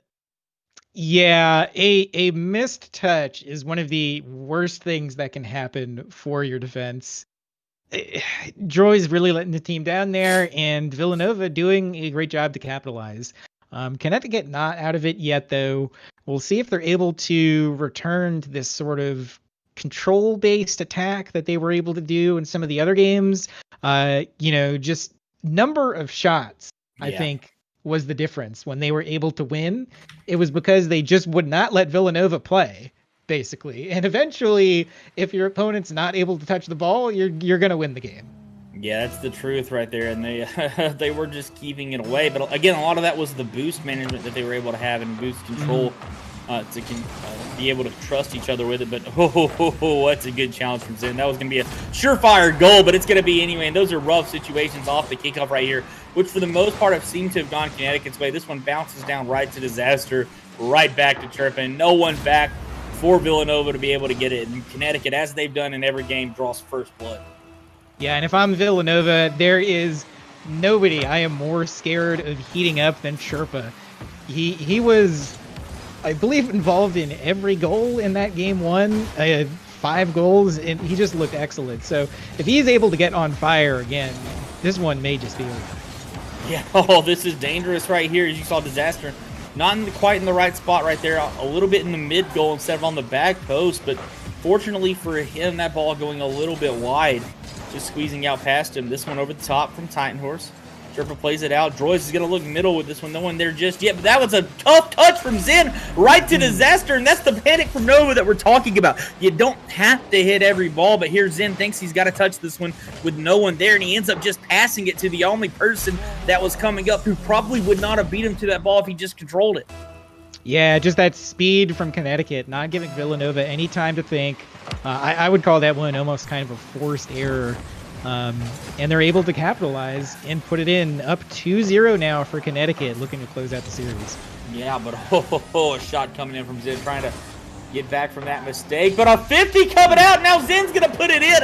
What is this 50-50 from Riles right here? He goes outside in on it. Dangerous with droids like this, but he's able to get the win. And Zen, great stuff, putting it into the top corner in the right place at the right time to bring this back to a 1-goal lead. Yeah, as much as I want to give Villanova credit there, that is bad luck from Connecticut. It went directly to that open attacker from Villanova. You got to feel a little bit for Connecticut, but brings it back regardless. Down only 1 goal now. Yeah, that it is. Down a goal, but starting to even it up is Titan Horse. Whoa, how does that miss? How does it miss this shot? It's off the post and somehow out. Oh, I wish we could see that again. I have no idea how that did not even things up here. You have got to be feeling like karma there for University of Connecticut after that last one. But no, Titan Horse sends it in from midfield with a blazing fast shot to the top. And they do even it up. Yeah, I mean, finally going to get it evened up here again. They're seeing their chances go in after they have extended pressure, and that close chance right there somehow did not panic and realize, with their low boost in the opposing end, didn't panic, kept the third man in a good spot, and were able to finally rotate that ball back around for a shot. So Nova, again, just really cleaning things up. I mean, Connecticut, who looked very in control of this series through the first 2 games, are now being tested, and so far they've been and broken a little bit under that pressure here in the last game. We'll see what they can do here if they don't have this extended lead for the last 3 minutes of this game. Can they bring it back? Can they play under adversity and avoid a Game 5? Yeah, and I think one of the differences I'm seeing here is Villanova is just fearless going for these 50-50s. Some of them have gone their way, but mainly, just having the pressure of Villanova out in their face, not knowing where the ball is going to go, if it ends up, dribbling out to the side. It's changing the way Connecticut has to play. It really is, and challenges are a great way to really get in on a team, making sure that you're doing your best to pop it going here. Titan Horse is running out of boost. He's hoping that Droids would come up on that ball earlier and hit it to him, but Droids plays that one smartly, recognizes the boost situation of the other player, and just plays patient on it, lets it come to him. But either way, it's not going to matter. Titan Horse is going to get another chance on the side, and Connecticut, what are they doing on the back end here, Juke? They're just falling apart. Yeah, they had players, in the general vicinity, but what a sniper shot there from Titan Horse. He got speed on it. He got positioned right where he wanted it. You have to be feeling Connecticut dropping the urgency a little bit on the defense, but great job capitalizing from Titan Horse. Yeah, they really are. I mean, Connecticut, it's, again, looking like now a completely different team for them. They're not having the pressure that they've had. They're not having the success that they've had. The Disaster comes in to put an end to all that. He's going to come over the top as Droids makes them make a rough touch at a great spot for Disaster away from everyone to give them a 3-3 scoreline here. 2 minutes left. Again, who can withstand the pressure here? We are at a tie game. This is a game point situation for Connecticut. Will they be able to bring it out, or is Nova going to keep going with another shot from Riles and keep this pressure up? Yeah, a bit of panic on that last defense there from Villanova. You never want to see all three of your cars almost touching. Never a good sign there from the defense. Connecticut was able to capitalize. Villanova now looking to get some energy. And one thing I'm liking is they are, even though, you know, that was a big mistake, they are still playing with confidence. They are challenging. They are getting out there. They are not intentionally playing 3D. Yeah, they really are not. But, oh, Lord, that's a... Riles, see, that's a great shot because you got everyone on this Connecticut squad at about half boost, and they're coming back towards their end. That's not the situation you want to be in. You want to be coming out, facing the ball, trying to challenge it quickly. But coming back, Riles puts a soft shot on, almost gets something out of it, but it's going to go the other way for a little bit here as we approach a minute left in the game. Disaster. That is dangerous. You don't want to be doing that. That's going to lead to a goal. No, it's out wide by Titendorf. He had the chance there. But, man, Disaster dribbling in front of his net. I know he had a guy behind him there, but you're taking possession of the ball and risking a 50-50 that could go in. But right now, it's going to go the way of Connecticut. Ball up. Disaster, can he get back to this? No, he hits it probably the worst way that he could, just wide along this back wall to where no one can shoot it. And I know he's trying to get that one in, but just a little bit too early on it. As much as I have praised Connecticut taking their time sometimes, that is not a place you want to be taking your time. They need to get that one out of their post ace on a clearance. Doesn't lead to a punish. Now both teams struggling to get possession here in the midfield. Looks like Villanova's almost going to come away with it, but batted out. Oh, no. Like, no, is this how it ends? No. Is this how it ends? No. Oh, my Lord. Oh, you Disaster. see it, and I'm not talking about the player. That was Chirpa, but this is a disaster for Villanova. Nova sees 10 goodness. seconds, man. They see 10 seconds on the clock. They see a tie score line and the ball in the opposing half, and the entire team gets sucked into the play. They get sucked into ball watching. They're playing the ball up. They're trying to see if they can get that pressure on for the last 10 seconds to get it going. But in the midst of that, they leave their front or last man too far up, and Connecticut gets away with one. A game that I think I liked Villanova going into overtime, a team that I thought looked better overall for that game four, but they're going to leave their back end open yet again. Some of those remembrances of game one, really, where they were leaving their back end open a little bit, and it cost them here in game four in the series. But, man, what a showing from Nova to try to bring that one back. Yeah, I have to praise the play from Villanova there. They were looking like a team that didn't know what to do in game one. They really opened things up. They started playing with some confidence. They were forcing these 50-50s and just saying, let's see what we can make out of it. And that is better than sitting in goal and waiting for the opponent to pepper shots on your net. It didn't quite work out, but it definitely got a lot better there as the series went on. Yeah, it definitely did. You could see them calm down. You could see them, for the most part, stop panicking. They still had a couple of panicking moments that did lead to some goals for Connecticut, but for the most part, they just started to get confident in themselves and their ability as a team. Took a moment, settled down, and got a bit back into it. So really some good stuff to take away for the next week or two. And Connecticut going to have to work on, not bending when they get pushed back a little bit. Look dominant when they were, when things were going their way, but when it started to shift back, the team started to crack and to cave under the pressure. So we will see here. I think that we're going to take a little bit of a break. Let's check build.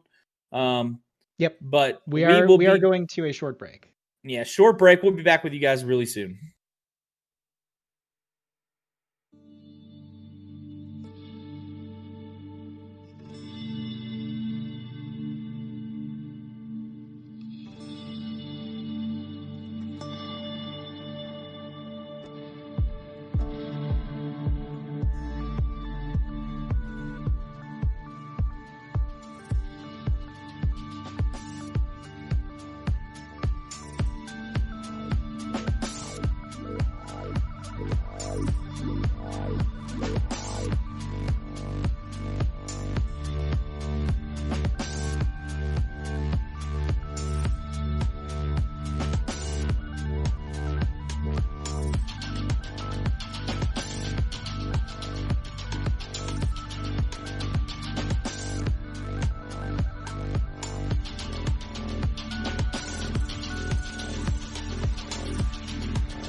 Welcome back, guys, to the EGF Collegiate Series here. I'm Shope, and I'm joined by Tugboat. It's good to have Tugboat back. We haven't been able to do it together in just a little bit, so we're going to have some great action coming up for you guys in this next series. Already some good series today. I know I didn't get to see the first one as much as I was at the dentist. Tugboat, you can tell us a little more about that one, but that last series, one that went a little bit back and forth, but Connecticut taking it out in the end.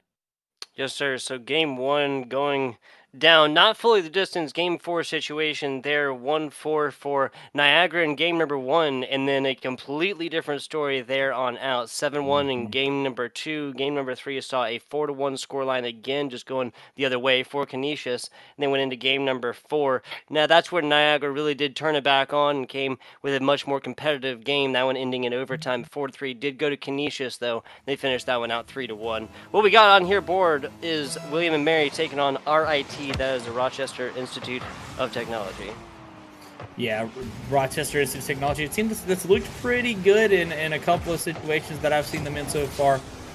William and Mary, I can't quite remember, but I think that I enjoyed this team. I know that I love their car design coming out here because I love the shell on top of the car of Legacy here with the design. It looks fantastic. You know, maybe I talk about car design a little bit too much, man, but Rocket League is a game with so much creativity that you can show that I feel like I love when players actually take advantage of it. No, I'm with it. You would be hard-pressed, at least in my book, to talk too much about the aesthetic draws that this game does provide. It really is nice. And the goal animations, I think, probably being my favorite form of customization. But speaking, I thought we were going to have one for you, Tugboat, to make you drive your point home right there. But you may still have a chance as Vito comes around, and you're going to see the floppy fish goal animation for you. There you go. Yeah, the fish flopping out on that one. Bindo just taking it across and by not one but two to put this one in about a minute in, 1-0 for RIT in the orange. Yeah, 1-0 for RIT, but Sunblaze almost on the kickoff. That was a miss coming out, and that's going to put William and Mary on their back foot. That's going to be rough for him. This may lead to a goal. Sedward just couldn't get around it right there, and a very close opportunity. RIT already on this offensive. Yeah, so Shope, that's not one but two different situations where if an RIT player had just been angled a tiny bit different, we'd be looking at lineups again, a 2-0 series or a 2-0 scoreline, for RIT, this still being game number one in the best of five. Yeah, for sure, as this one's going to be played out. Coming up, Legacy. Oh, I see what you're saying. Yeah, it's shell, it's but yeah. yeah. But it's Chimney here. He's going to try to get it around the side. William and Mary, it's going to be, they're going to have to get something going. That's a tough touch from Chimney. As they can't really find their opportunities right now. RIT's doing a really good job of cutting the ball out in the midfield, not letting it get too deep into this orange half, and really getting the attacking chances more so than William and Mary has so far. Yeah, RIT with the back passes there, it does pay off. No harm, no foul on this one. But like you were saying, William and Mary, I think the big defining factor here is their abilities up in the air. They're always able to hit this once, but the coordination there and afterwards is not there so much. Yeah. Passes, receiving these balls down bottom, or setting up on offensive rotations. As it is, William Mary has been on the defense the past, 35 seconds? Yeah, almost entirely on defense. Really, almost the whole last minute. They've had it in the orange half a time or two, but I wouldn't call it off. So, we'll see here. Sorry about that. You kind of cut out there. Oh yeah, I was saying I wouldn't call it offense. Really, I mean it's been in the orange half, yeah. but like right there. Would you call it offense? They're not getting anything threatening. They're getting it out, but it's not to anybody. And we see a lot of teams in this league have that issue, right? They're so focused on getting the ball out that they forget that they've got to follow it up at some point at times. Yeah. Yep, I'm with it. Getting the ball there is the first step and can definitely be an exciting first step, but where to go after that is more frequently about that second touch. As it is, RIT looking like they're setting up pretty well. The shot on a goalie did come through. I believe that was Sebward who set that one up, but enough William and Mary players back and yield a pretty solid defensive stop so far. Now Sebward trying to set up for RIT again. Setting it up, trying to get it going. RIT coming out the side, Sunblaze right there, looking for a nice pass middle to Bindo, but it's going to be cut out as Edward comes around with it. He gets it to the backboard. No boost to keep bringing it down. They're going to have to leave it out. And RIT right here still not really overcommitting. I'm liking the way that they're playing it. I mean, it's a one-goal lead, but they're still playing it pretty passively, not trying to give it up and let this game go tied. Indeed. Now it's a couple William and Mary shots across goal. Very, very dangerous. They're taking chances on every single one of these. So far, it has not bitten them, and just like that, now RIT looking like they're on the defense, but possession remains there. Sunblaze taking this one out from over the top. Not gonna matter when Legacy has a roller like that, but a great job by our Bindo player to stop that offensive push in its tracks. Yeah, doing a really good job of stopping that. Edwards going to play this one back to, a fake from Sunblaze, but not the boost to get around it. He wanted the fake and then the dip around the ball, but a little bit in front of it, or really behind it, depending upon how you're looking at it. I guess behind it right there, so he couldn't quite get to the other side of it to scoop it back towards the net. A great play from him, but just unfortunately no resources to finish it off. Yeah, a little more car momentum in one way, a little less car momentum in another way. This is 3D crafting at its worst, of course, but yeah, it could have gone a different way. And in a close lineup of 0-1, now ball does get grounded. Blue team, that's William and Mary, not able to get under this one, even though that was setting up a pretty solid offense there. Getting this on would have yielded an overtime for the ages. We're looking at a difference here, though. Talk to me about the really standout outlier numbers here. Oh, yeah. You're seeing it. I mean, William and Mary right there, and I thought Legacy played well, and you can see it from the scoreline, but not getting the whole team involved and again, RIT, you see a little bit of disparity in score and ball touches and stuff like that, but for the most part, it was fine for them. I think Bindo and Sebward, really, they did connect on a lot of things, and Bindo was the guy on the offensive end for them. Where I really liked his challenges. He was making a lot of 50s in the opposing half that kept possession a lot, where he wasn't afraid to dive in at a ball and try to challenge it off William and Mary, and they didn't really have a good answer for it. And I think that they're going to have to figure out, how to affect those challenges, get the ball around Bindo, and see once they get it past him if they can make a play on the back end in like a 3v2 situation. Yeah, Bindo also playing that slightly larger hit box or the car box as well, going to be yielding in some more unique defensive capabilities. What really stood out to me was the 10-1 shots attempted. Now, I'd hate to sound repetitive, but again, Rocket League is a little bit weird, a little wonky about how they do award these things, so that is not everything, but 10 shot attempts from RIT, 1 from William and Mary. Not going to get it done. Game 2 starting now, though. Previous one going down to the wire, 0-1. So RIT taking that with as little score difference as possible. That they are, as now William and Mary finally getting a little bit of a threatening chance here, trying to find something in the middle, but it's going to be cut out well. Speaking of being cut out well, Legacy coming in quickly on that one, and now looking like a different team as William and Mary, but they're leaving the back end open. And oh my lord, how many times have we seen this? Tugboat in different series, you start getting your offense going, you're feeling good, and then something like this just calls you out. Bindo's there. Bindo, you can see it in his eyes, right? He wants to be a part of that. He wants to get involved, but does a smart thing, goes for defender. Even if he doesn't get the demo, I do believe he did get the touch, and that just yielded in Ladster not being able to do anything against that ball. About as far as a shot as you're going to get it. Yeah, about as far as you are going to get it. Trying to get it in close there, but Sebward trying to play it middle. Seeing if he can find something here. Bindo's around the side. He's got one touch on it to the middle to Sunblaze, excuse me, in the side there. Maybe looking a little bit like Lion Blaze, the pro player right here with his control. Got me a little confused here. What a touch middle and then back to the inside, balling the whole team. Oh my, yeah. Anybody Sunblaze's friend, you might want to clip that for him. Especially with the way he makes it look so easy. He dedicated almost no boost into that. It was just straight up a, like kind of a juggle to the right, juggle to the left, yielding a couple broken ankles, couple busted tires, flat tires on that one, whatever you want to call it. That was Sunblaze just taking it all day long. Yeah, he did a really good job of taking that one. And Sunblaze, that control is something that I remember from him from when I've watched RIT. Is he does a really good job of taking the space that he's given and slowing the ball down and dribbling and using it well. And that's something, a skill in threes that you often don't see utilized as much anymore, is that slow down dribble play, because threes has become such an aerial and 50-50 game where you challenge so quickly that it's hard to show that. But Sunblaze, once again, showing his prowess on that, as RIT not letting up on this pressure up 2-0. So it seems William Mary's game plan has changed up a little bit. No, they have not put a shot on the board quite yet, but they're getting so much more aggressive when it comes to taps, when it comes to demos. Not a whole lot of demos at this level of Rocket League. That's going to be kind of hard to do unless you catch somebody unawares, but William Mary has got it in there with the taps and the interactions just like that. Their previous game plan worked out for the most part. Sunblaze trying to get this one over. Chimney not willing to bite on that one, and now the lineup there between Legacy and Chimney, that's going to yield an almost impossible method of getting past both of them, right? Like the lineup there, almost a easy stop play no matter who's dribbling that up. Yeah, that one was pretty close, almost easy right there for them. Sever tries to play it around.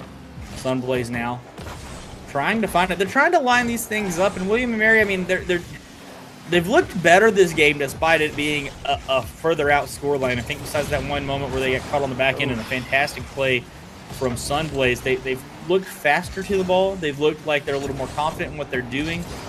And they've had a couple more offensive opportunities, but still not really getting on the end of that one shot to get it to the back of the net. And breaking open the goal really can be so crucial for a team, right? When you've played so long and you haven't been able to put it in the back of the net, it can be so demoralizing that even if you don't pull this game out, getting one to go can make a huge difference for your team. Even if this comes down in overtime, like Shope is saying here, it's a mental game at this point. Going, almost 9 minutes now into 2 games with nothing on board and only one shot attempted from last game. Again, game can be wonky with how it awards that, but that is anything but persuasive for the side of William and Mary. Especially the way they've been playing offense the past little bit has been impressive, though. They just need to keep this one up. Looking at shot attempts, this is much, much more even. RIT with 4, William and Mary with 3. Yeah, it is, and it's just the speed and the confidence that you're seeing. RIT is just taking advantage of their chance a little better. I really think the time of possession as much as Bindo. What a touch from him to get it middle to Sebward. We're already seeing a couple of clips right here. He goes all the way to the backboard, comes up around it, and just plays it middle. Sebward's going to be there all day to put that one on. He almost lost it too. You see this, right? So he's above goal there, kind of gets towards the corner, loses traction, but maintains the play because he knows exactly what he needs to do. Not a hard touch, Shope, just a nice, soft one. That's all that's necessary for a teammate to put that one up all day. And just like this, William Mary's back on defense. Sebward putting up his second in 15 seconds. Yeah, it's about the amount of time it's been as he does it again. What an adjustment from him, by the way. He goes inside as he thinks that ball's going to be a little bit more in front of the goal, and you see him arrow and twist his car back to the outside to be able to put it across the net, which is, a fantastic adjustment from him in the air to be able to put that one away. And while we were saying William Mary is looking better, and I still stand by that statement. I mean, they've let in more goals, but offensively they're looking better, and you can't win without scoring, I should say. I almost got that one backwards. As they're almost letting in their 5th goal here, you got to feel a little bit better about William Mary getting out and getting some offense, getting some hopefully some confidence here. And I'd love to see them be able to get a goal to take into this next game to see if they can bring it back. But they're running out of time to get one on the board. I'm with it, Shope. I understand what you're saying. I think that even they're not mutually exclusive. That's what I'm saying. Right. Yes, William and Mary is playing better, but RIT is doing so as well. That's why we're seeing the scoreline. Yeah. This is a much more even matchup than it was beforehand. RIT had complete control over the previous one. That was reflective in the scores and more. Now, if they do get... Nope, that's blue. That's over. That's going to be grounded, but does get to the wall in time. Now up in the air. Lobster up there. Legacy trying to keep this one alive. Not going to happen. Grounded out. RIT taking game number 2, 4-2-0. I know it's a classic thing to hear casters say, but the score is not indicative of how close this was. Now, do you remember when it was that I said that I made the comparison of RIT 4 shots and William and Mary 3? About a minute to go in the game, I think. So that means RIT put up 6. Count them 6 in 90 seconds, 60 seconds maybe. There was a, if you're talking total time, of course, RIT, with their scores, they get, 5-10 seconds in between, depending on how much the person who scored wants everybody else to see it versus the people who get scored against, how much they would actually, break down what happened or realize what just happened. Do we have somebody else in here? I think so. Well, but all gravy.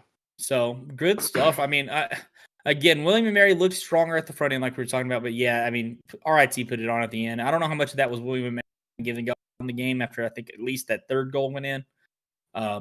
But hopefully they have some things that they can take away here. They had speed in that front end. They've just got to not get back on their half as much. I mean, if we had time of possession stats like you have in soccer, it would, I think, be ridiculous. You'd see 60-40, 70-30 for RIT at least. They're just doing a good job of making sure that ball is not in their half. I'm with it. I don't want to harp on it, but it really, really would be time of possession, and I feel like it would be simple. I've never designed a video game in my entire life, Shope, I promise. Especially not a tier one video game esports. Here we go. There you go. William Mary connecting 28 seconds into this one. We get our fish flop goal animation again. Yeah, here we go. Legacy's gonna put it home. Wait, no, that's excuse me. That's Splash. It is Splash. Yep. Yeah, the RLCS Splash.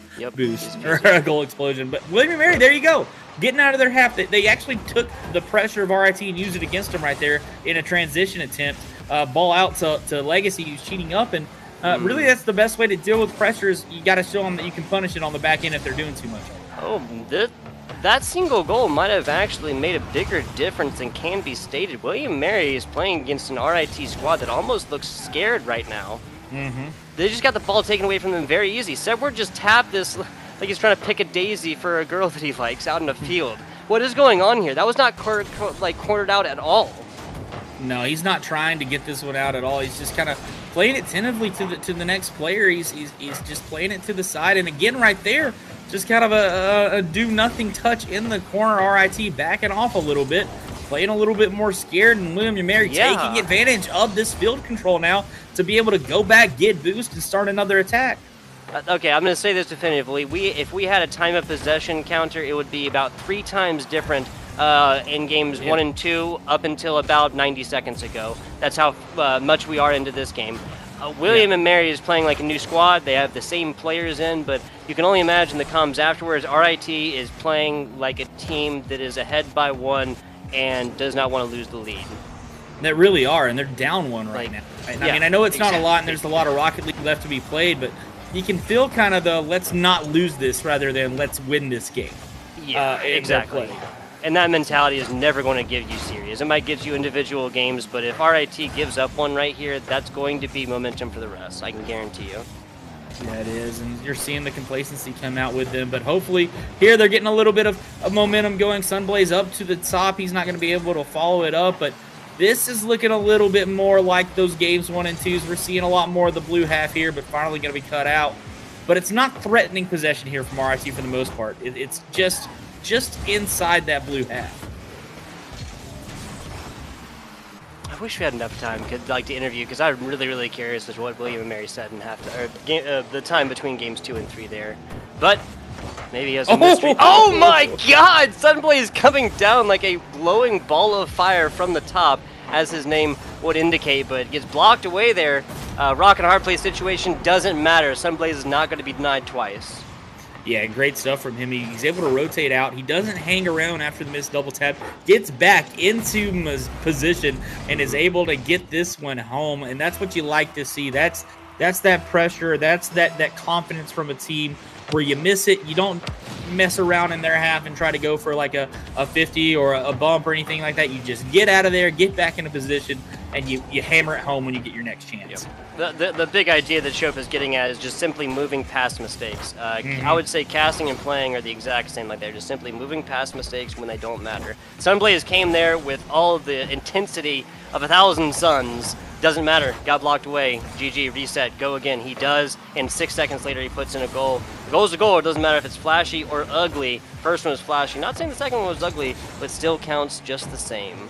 90 seconds left in this one. What are we looking at, Shope? We're looking at a midfield battle now. Sunblaze going to back off this one, I think, going for maybe a little bit of possession. He gets a 50. Trying to see if he can find something middle. He's got a good chance to turn on this. Is anyone going to be middle? Bindo not. He didn't quite trust Sunblaze enough right there. I don't know if he got caught out on Sunblaze cutting up on it because he looked like he was trying to read that ball on the wall, or if he didn't just trust Sunblaze, but got a little bit inside on that one, which didn't end up with a chance. But now Sebward looking for something. Unfortunately, not going to be able to have it for his team. But William and Mary, is that one going to fall in? Sunblaze with the save. That one easily could have posted in.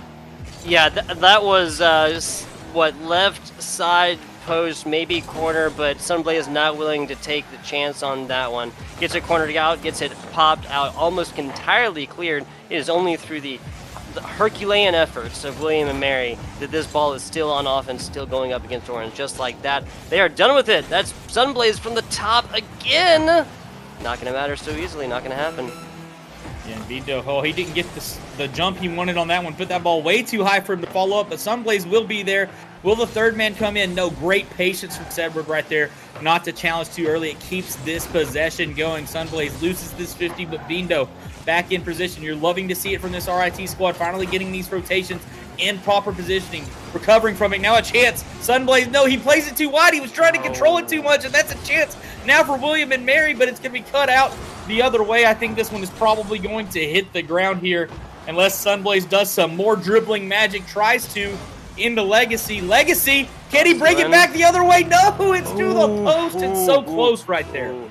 If we'd purchased ourselves another second there, we would have just seen William and Mary put that up. Defender was not in position, but just like that, we have a situation outside of game 1 getting lost by more than 1. You know, if that was more of a stomp, then this is the most reverse sweep situation that's getting set up right now that you could get, right? Games 1 and 2, team not scoring literally one single time. Game 3 coming down to overtime. William and Mary take this. We'll have a completely different series. Not going to matter. Actually, William and Mary just gets lined up against on this one.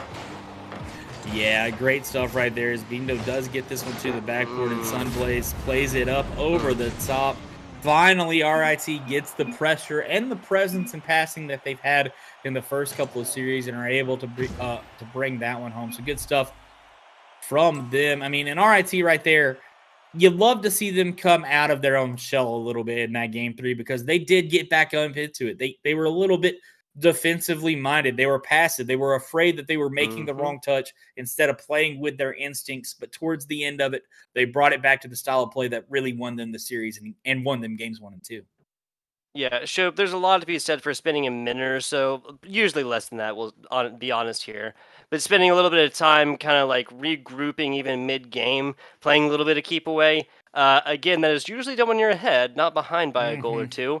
But that was like this could literally be two different series, right? This could be a game 1 and 2 where RIT is just handling ball completely. Sunblaze is just doing Sunblaze things from up top, and William Mary don't score once, right?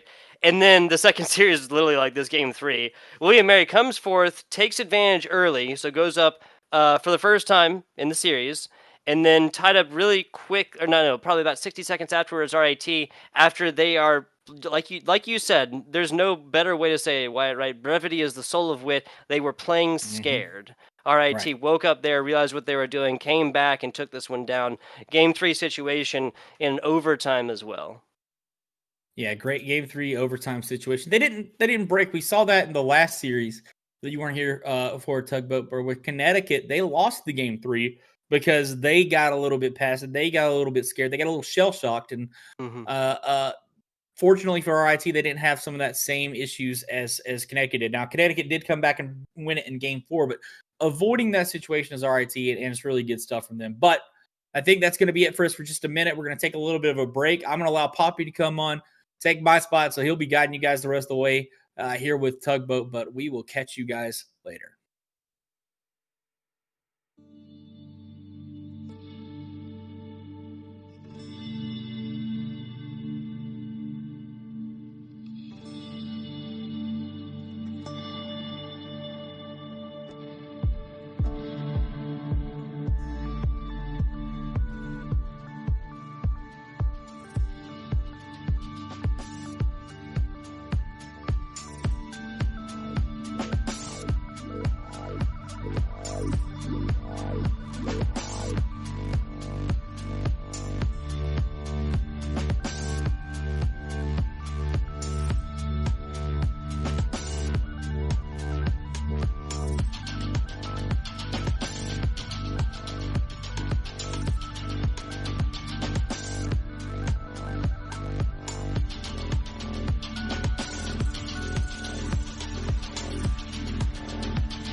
Hello and welcome back, Rocket League fans. EGFC commencing right now. I don't know how to make that one rhyme. As the Electronic Gaming Federation coming in, I'm FBI Tugboat. I am joined here with Poppy.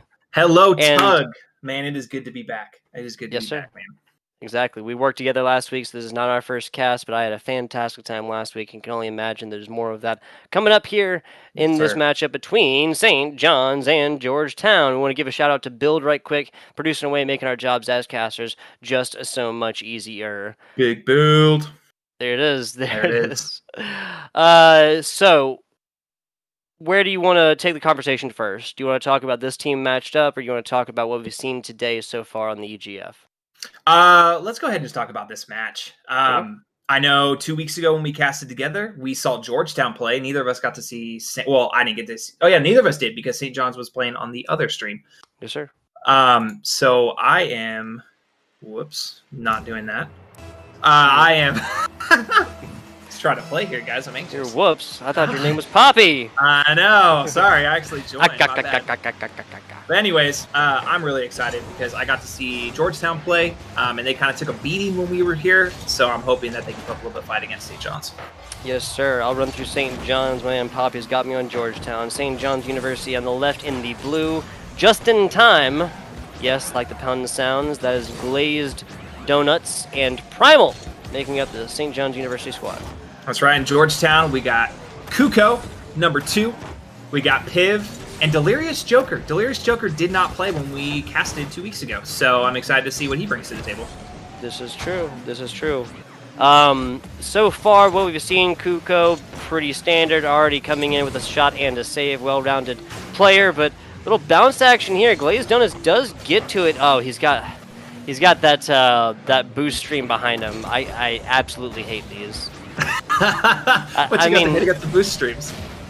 It's obviously it looks a little bit different when you're playing than when you're spectating, when you're casting and stuff like this, but still, it's just it can be irritating. Let's just say. That's true. And I'm not good at this game. There has already been a few shots coming from Georgetown. We have 4 shots, and 3 of them hit the right crossbar. So we're just short of the aim there. We're waiting for them to hit it in. Primal now trying to run this one up, but that's just in time with a nice little setup for Primal, who rotated around very, very quickly after he put this one up. You can see him just beat feet all the way to the right, does pick up a boost on the way and utilizes that to get around Piv, rotate, little half circle there, puts in the first one of this match as St. John's up 1-0 with 90 seconds into this game. Yeah, that was great ball awareness by Primal. Being able to hit that up and go, okay, rotate, grab that boost, and as he grabs that boost, see that his teammate puts it right in front of him. Yep, that was some good communication and good awareness right there. Oh, Piv Wow, coming from up top, salvation from above, you could say. And now his second one, little bounce action as Glazed Donuts does get this one to the right. I'm sorry, I missed that one. What was the joke? Sorry, what was that? I didn't make a joke. Oh, okay. I'm sorry. I thought you were. I was busy screaming about stuff. I thought I missed a funny. You know, I can't miss a funny. No, you're good. I was just laughing because, man, if that wouldn't have gone in, that's just comical. There's so many missed opportunities, but a little messy, but they got the goal. That's all that counts. Exactly. What me and Shope were talking about this at length last time. It can be ugly, it can be pretty, but a goal is a goal. And Glazed Donuts proving that one. Second one here. The other one was just a nice little tipper after, 3 or 4 shots by his squad against the Georgetown Hoya squad, but that one just taking defense unawares, right? Second goal for him in 16 seconds? 12 sure, seconds? and you can't block a goal if you're not there. So that was a beautiful demo right in front of the net to leave it wide open.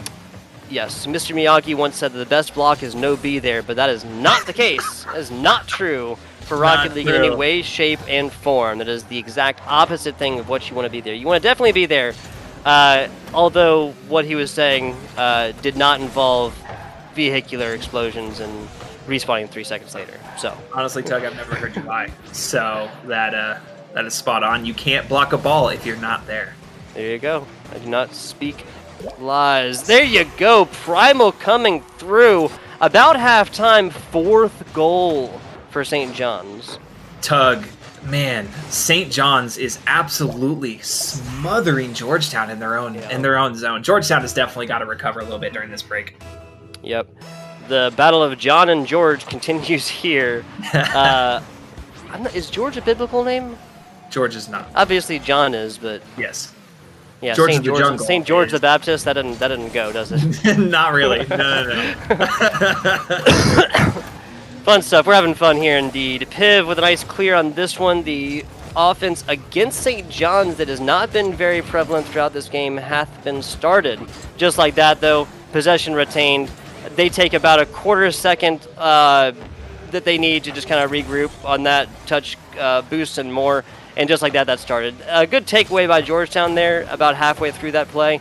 But at the end of the day, that was just given up, and they really, really have to tighten up those corners if they're going to maintain possession. Yeah, I agree, Tug. Something that we've been seeing a lot here, at least that I know that I've been seeing, is that Georgetown is right there doing a lot of touches that are more flails and not really anything that's precise. So they're touching the ball, but for no purpose.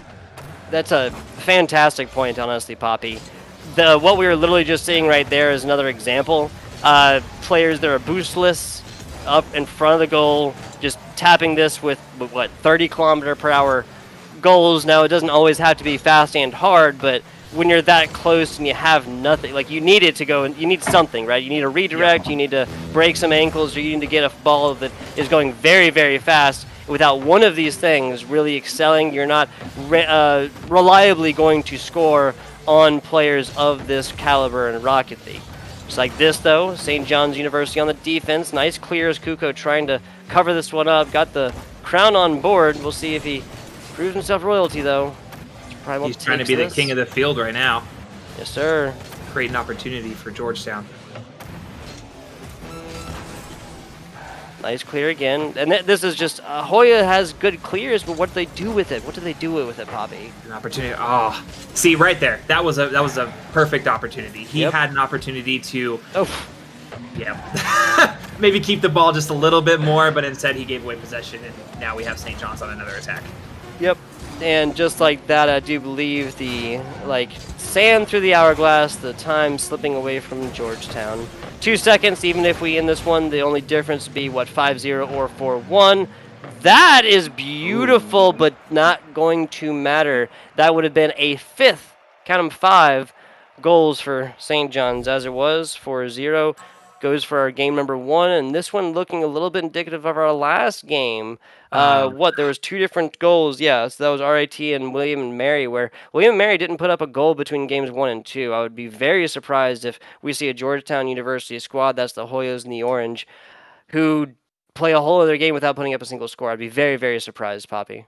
As would I. I looked at their past game 2 weeks ago when we were there, and they got 3-0'd, but at least they put up a little bit of fight. The first 2 games of the 3-0 was a 2-point game, and then the last match was what we saw here, a 4-0. We have 6 shots coming from Georgetown, but no goals. And so then you got to really come together during this break and be like, all right, guys, we have shot 6 times, but none of them went in. So what do we need to fix? Where do we need to fix on this rotation?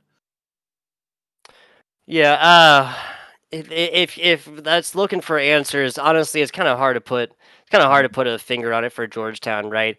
You can look at these individual performances from players to players between St. John's and Georgetown, but nothing is really jumping out to me. It's not like Georgetown is dumping out all boosts on their offensive pushes, not rotating in time like we saw in game 1 here today. Yep. It's not like the aerial presence from St. John's is completely oppressive and they're able to go up, and every time they go up, they score. It's not like that. With that question in mind, we'll go into here and kind of see what, if anything, jumps out to the Tug. But let's go ahead and jump into this one. Georgetown U taking on St. John's. Georgetown playing for their last opportunity in this best of 5. They got to take this one, Poppy. Something I will say, Tug, is their corner play needs to adapt. What I noticed a lot, I think one of the most pivotal reasons that they lost that last game was because their corner play, they weren't touching the ball with any purpose. They were getting light little touches, which wasn't being able to clear out of their zone, and St. John's was just all over them. So I think if they can clear up their corner play and get it out into the middle, I think they'll have an opportunity to get more of an attack. Yeah, just especially when balls come out of corners so often for attempted clears, just your play over there and your presence therein is always going to be huge for your Rocket League squad. Also, I made a mistake. This is game number 2 in a best of 5. This is not Georgetown's last shot. If they lose this one here, then the game 3 will be their last shot. Just a little clarity for you guys. 30 seconds in, though. Nobody really with a clear, advantage quite so far. St. John's was just on defense. Now we're looking at that again as Primal. Excuse me, but I'm confused. I'm super confused at Kuko missing that. Okay, I'm kind of confused on what's going on here. We just saw Primal hit it really not a smart hit back. What a save. Yeah. Good save by Joker right there. And then we had 2 players from Georgetown, one going the opposite direction, both go up and... Oh! Yeah. What a defensive performance here by St. John, still shutting out Georgetown. No scores on boards for Georgetown U, and they're not going to come easily. It's not for lack of trying, but that is a fantastic defense from your St. John's squad. There you go. St. John's putting up the first in this one. Glazed Donuts will not be denied. And a great defense leads to a great offense. They were able to get a beautiful clear there and be able to catch Georgetown on the run back to their net, which left it open for a shot right there. That was beautiful by St. John's. Yep, just about as good as it gets, honestly, man. About as good as it gets. I agree, Tug.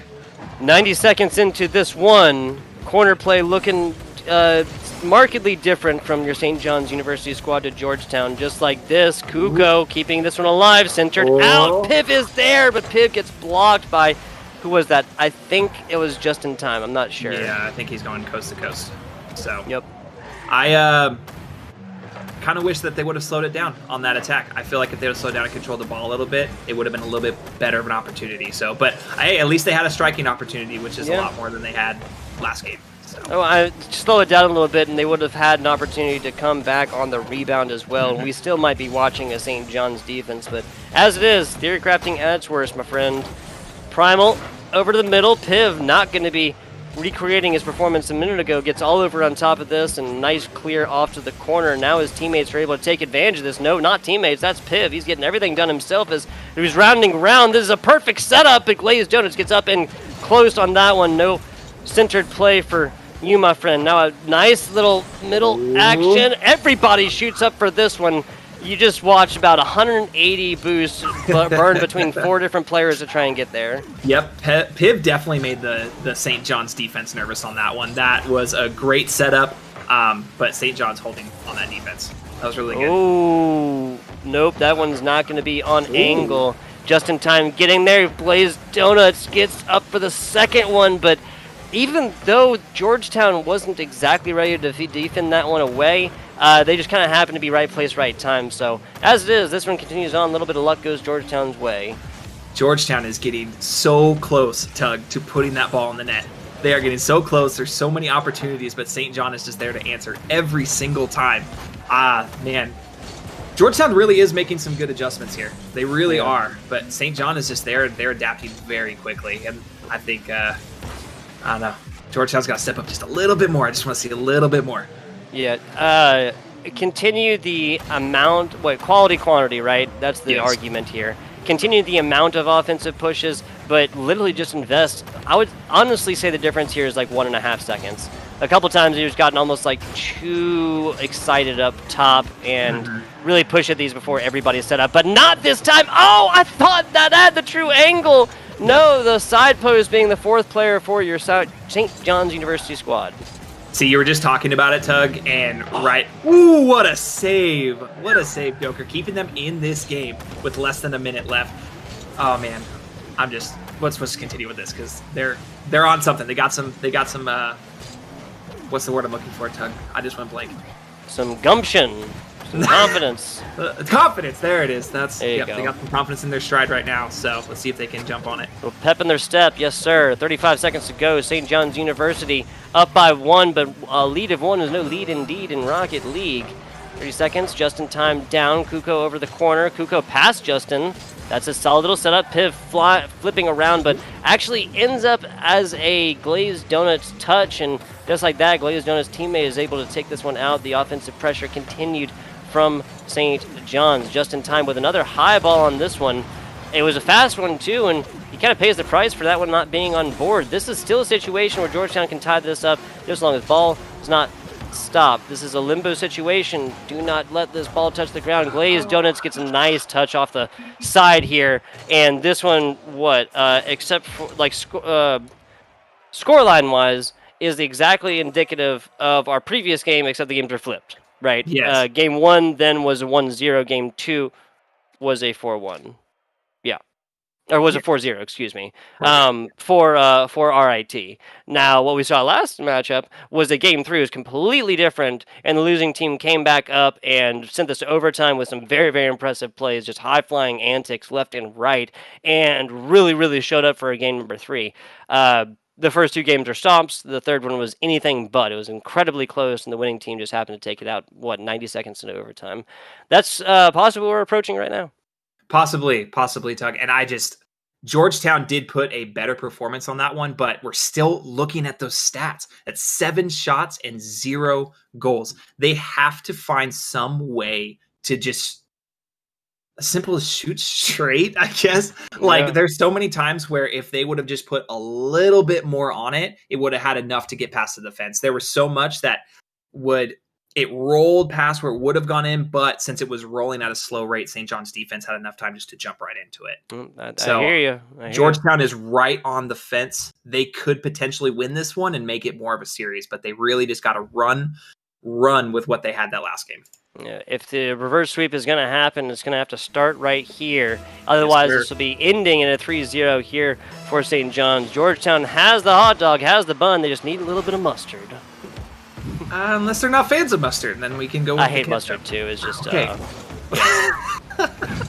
Let's go. Ketchup on a hot dog is classic. Favorite. Like what? Yes, like I yeah, agree. okay. I All right, agree. thank you. A man of culture himself. Imagine saying that about eating hot dogs. 20 seconds into this one so far.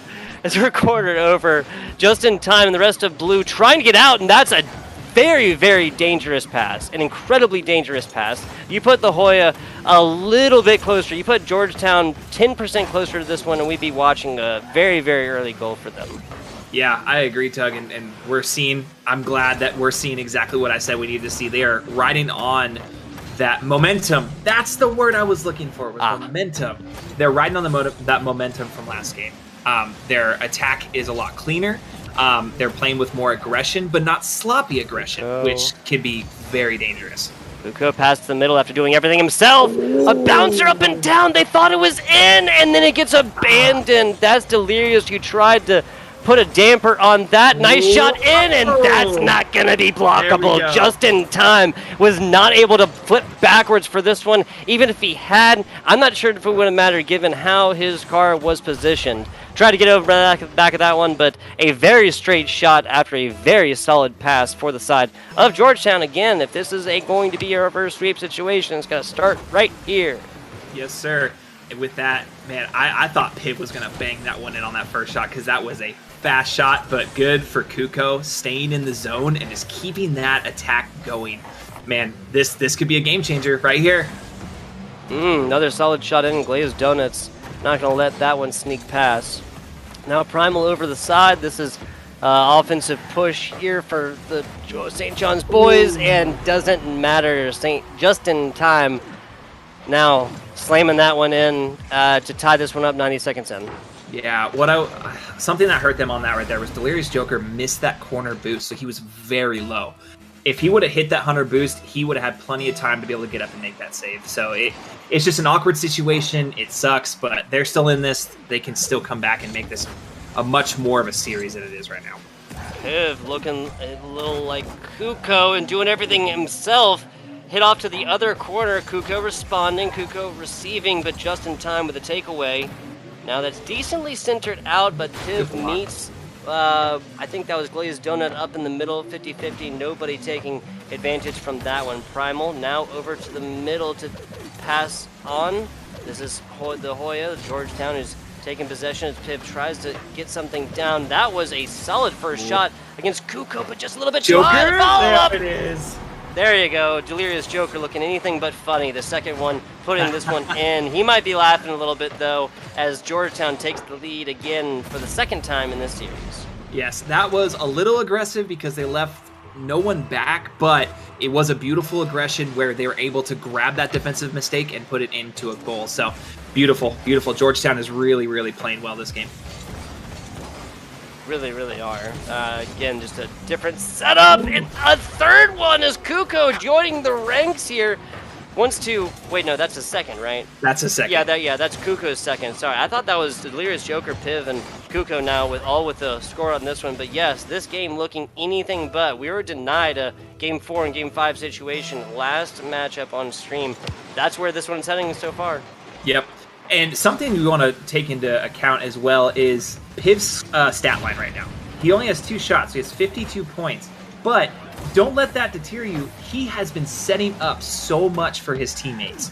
And he has been definitely creating a lot of this aggression. And so even though Piv may be at the bottom, he is doing a lot in this offense right now.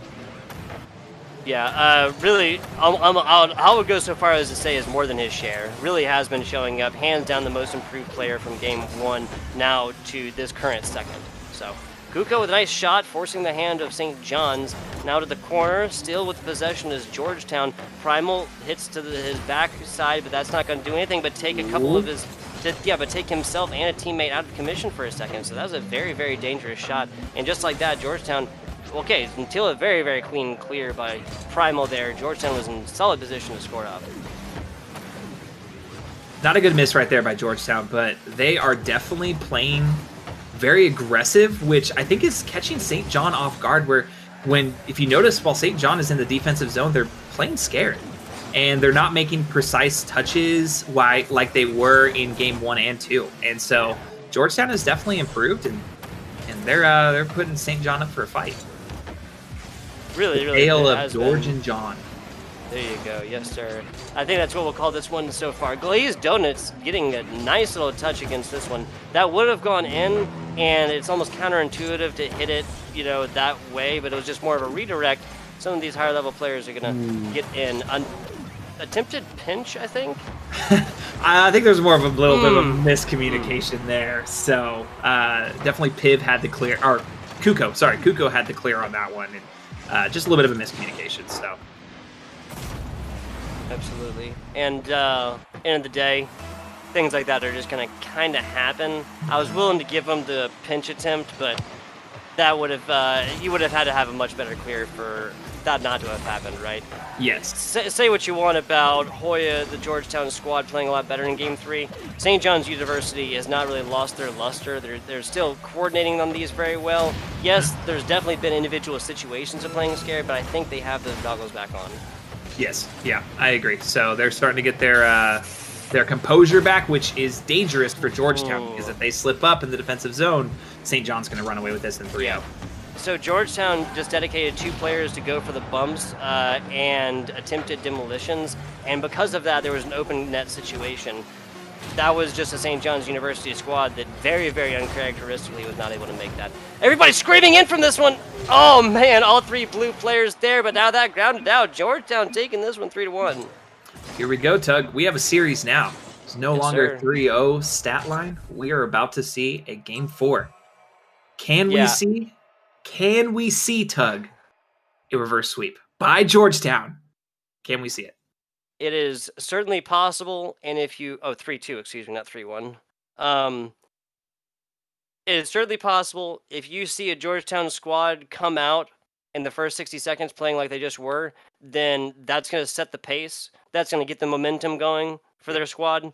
And how St. John's responds to that will decide the rest of this. I really think that if Georgetown wins Game 4, they have Game 5 in the bag, unless St. John's comes through with a completely different mental attitude. You got to get that PMA, that positive mental attitude. Yep. Georgetown had the exact amount of shots that they had last game, but instead of last game, they now had 3 goals. So that's a very good point. St. John's had 5 as well on... one scorer. So the completion rate not great, but lead of 1 once the time hits 0-0 is a W. you win by 10, you win by 1, doesn't really matter. For that matchup, yes, there will be tiebreaker situations that involve shots in goal, or that involve goals, excuse me, not shots, I believe. But that is way later season stuff. We are a solid month away from the finals or anything else like that, conclusion-wise, for the winter split for the EGF. So, Yeah, a lot of information there, but just wanted to yeah, give everybody, that was give a everybody mouthful. Okay, yeah. Again, I'll say that a little bit slower. Sorry. We have about 1 month, about 30 days, about 4 more weeks of play before we before we reach the end of the winter split for the EGF. Excuse me. Performances there will influence the spring split as well as the end of the season, and that's obviously the school season or the school year. Yeah. Did I say that right? I think so. Right. That one sounded a little bit. Gotcha. I said it with confidence, and generally would say stuff with confidence. People just buy it. It's definitely one of the better part of casting, but I'll just go ahead and say disclaimer. I don't know anything about anything, so don't take anything I just said as concrete fact. Don't let yourself short. You know some stuff there. I know a few things. A few things. Hey, a few things better than no things. That's fair. You know what they say, right? Jack of all trades better than the jack of none, or something like that, or better than one. Master of one is better than none. I don't freaking know. I quote phrases and quotes like this like all the time in casting, and try to avoid the ones I don't know thoroughly. But that one was just too perfect to pass up. You guys know what I'm talking about. Everybody's heard that phrase. At least someone has. So a little bit of back and forth going on this game, but a lot of mid play. A lot of mid play in this game, Tug. I gotta say, that has been a defining factor differently. This is the first 90 seconds or so, a minute and a half into this game, and this ball has spent more time in the midfield in that 90 seconds than possibly outside of just transitionary stuff, where it obviously has to cross that threshold, than I think it has in the first 3 games at all, like, period. And now with double demolitions coming through, solid shots, Justin, the last man back, gets it through, pressure on, he performs not adequately, he performs very well. Yeah. It's all right. No, I'm just kidding. I mean, it wasn't the best clear ever, but given he's the last man back, anything else happens, he knows this. But just like that, Primal connecting here. A little bit of breakaway turns into a St. John's University score 1 up in this game number 4. Yeah, that was a great touch by Primal. He had no boost, but he rode the momentum that he had. If you notice when he flipped, the way he landed, he kept his speed. It didn't take away any of his speed. So he was still moving forward at a great pace. And that was a great way to just stay with it and see it till the end. Yep. Momentum being the continued word of the day here. Yeah, that is my word of the day. I'll try to find something more. There's a lot to be said for consistency, man. A lot to be said for consistency. Knowing what to expect. You got to give the people what they want, but Poppy, I have learned, you cannot give them everything that they want all at the same time. They need a reason to come back. Kuko receiving this one, half-time, hits the 230 up top. Justin, just a little bit of back and forth here in the corners. If this was 30 seconds in, this would be a huge disadvantage of Georgetown, given that they're down, but this is still plenty of time left to play. If this was football, we'd be looking at the third quarter. Yes, sir. That one was a little bit too aggressive by Georgetown. They're pushing 2 people in that corner when they really didn't need to. But a lot of misses are still kind of keeping this in play for George. It's things like that, there's no way for Rocket League to come through and determine numbers like that, like, clear-cut whiffs, clear-cut misses, it would be awarded with even less accuracy than I think the shots or assists are. But, because the game can't be, that level of smart and can't tell intention, right? Well, even us, we're just grasping at straws when we talk about stuff like this. That was a big pinch there. Surprised it didn't bounce, though. It was a perfect roll down the wall. 90 seconds in. Georgetown down 0-1. As long as this has any time left and doesn't touch the ground, still a solid opportunity. It's tie to come through. Minute 15 now. 15 seconds been deleted. We talked earlier about how about halftime that if you play these corners and just go back and forth and eat up a little bit of time, doesn't matter. But now we're reaching double-digit amount of seconds, and that time is over with. Maybe burning 15 seconds here and there. Light touch could do it. Oh, Man, no one expects the light touches, and no one expects a bounce shot tug. Those are some of the most unexpected shots in Rocket League. Yeah, I'm definitely with that. Definitely with that. Bouncing. Well, I think the idea there is just simply that the trajectory is harder to tell. You have to play Rocket League for a really, really long time to be able to tell where the bounce is going to land, given the current trajectory of the ball and how hard a player hits it. But that, maybe some more theory crafting there. 15 seconds in. Georgetown on D. Georgetown wants it. They gotta do it now. Div out, and then a miss up top again. Delirious Joker had a solid setup on that, and Kuko messes it up. Georgetown's got to keep it up if they want to stay alive. Up, nice. Take over the top. That's glazed donut, excuse me. Who knew exactly what he needed to do. That got that. That's 2-1. No, 1-0. Wow. So the same score line here for St. John's than our game number 2. Again, gotta say it. Games 1 and 2, 4-0 for the St. John's squad, 1-0 for St. John's, and then the fourth game, 1-0 for St. John's, look very, very similar. Game 3 might as well have been an entirely different series. Yeah, I agree, Tug. And in that one, we saw the aggression by Georgetown that was there in game 3.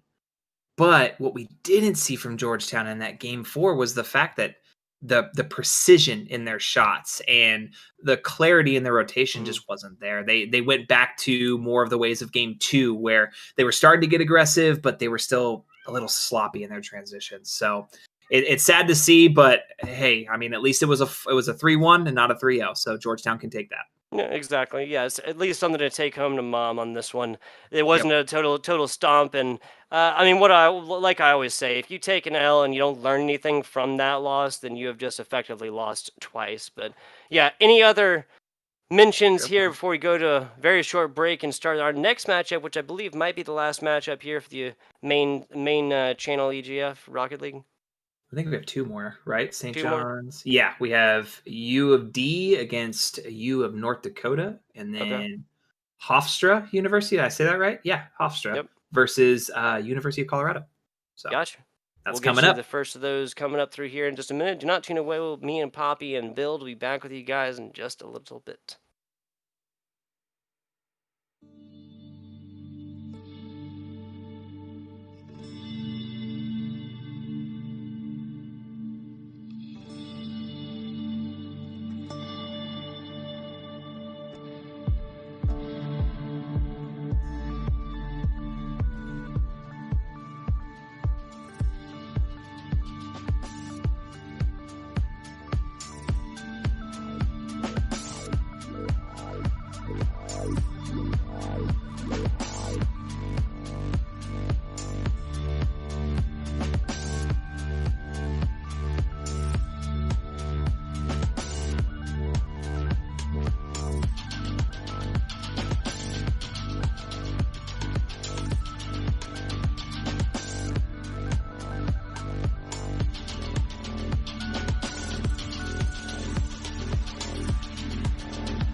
We are back live here after a very short break. We don't lie here at the EGFC. I told you it was going to be short. Only I'm true. FBI Tugboat. I'm joined here with Poppy, and Only Truth is the third person in the booth outside of Build, who is our producer, making our jobs as casters just so much easier. Yes, we're bringing the raw, hard truth coming at you here for the EGF.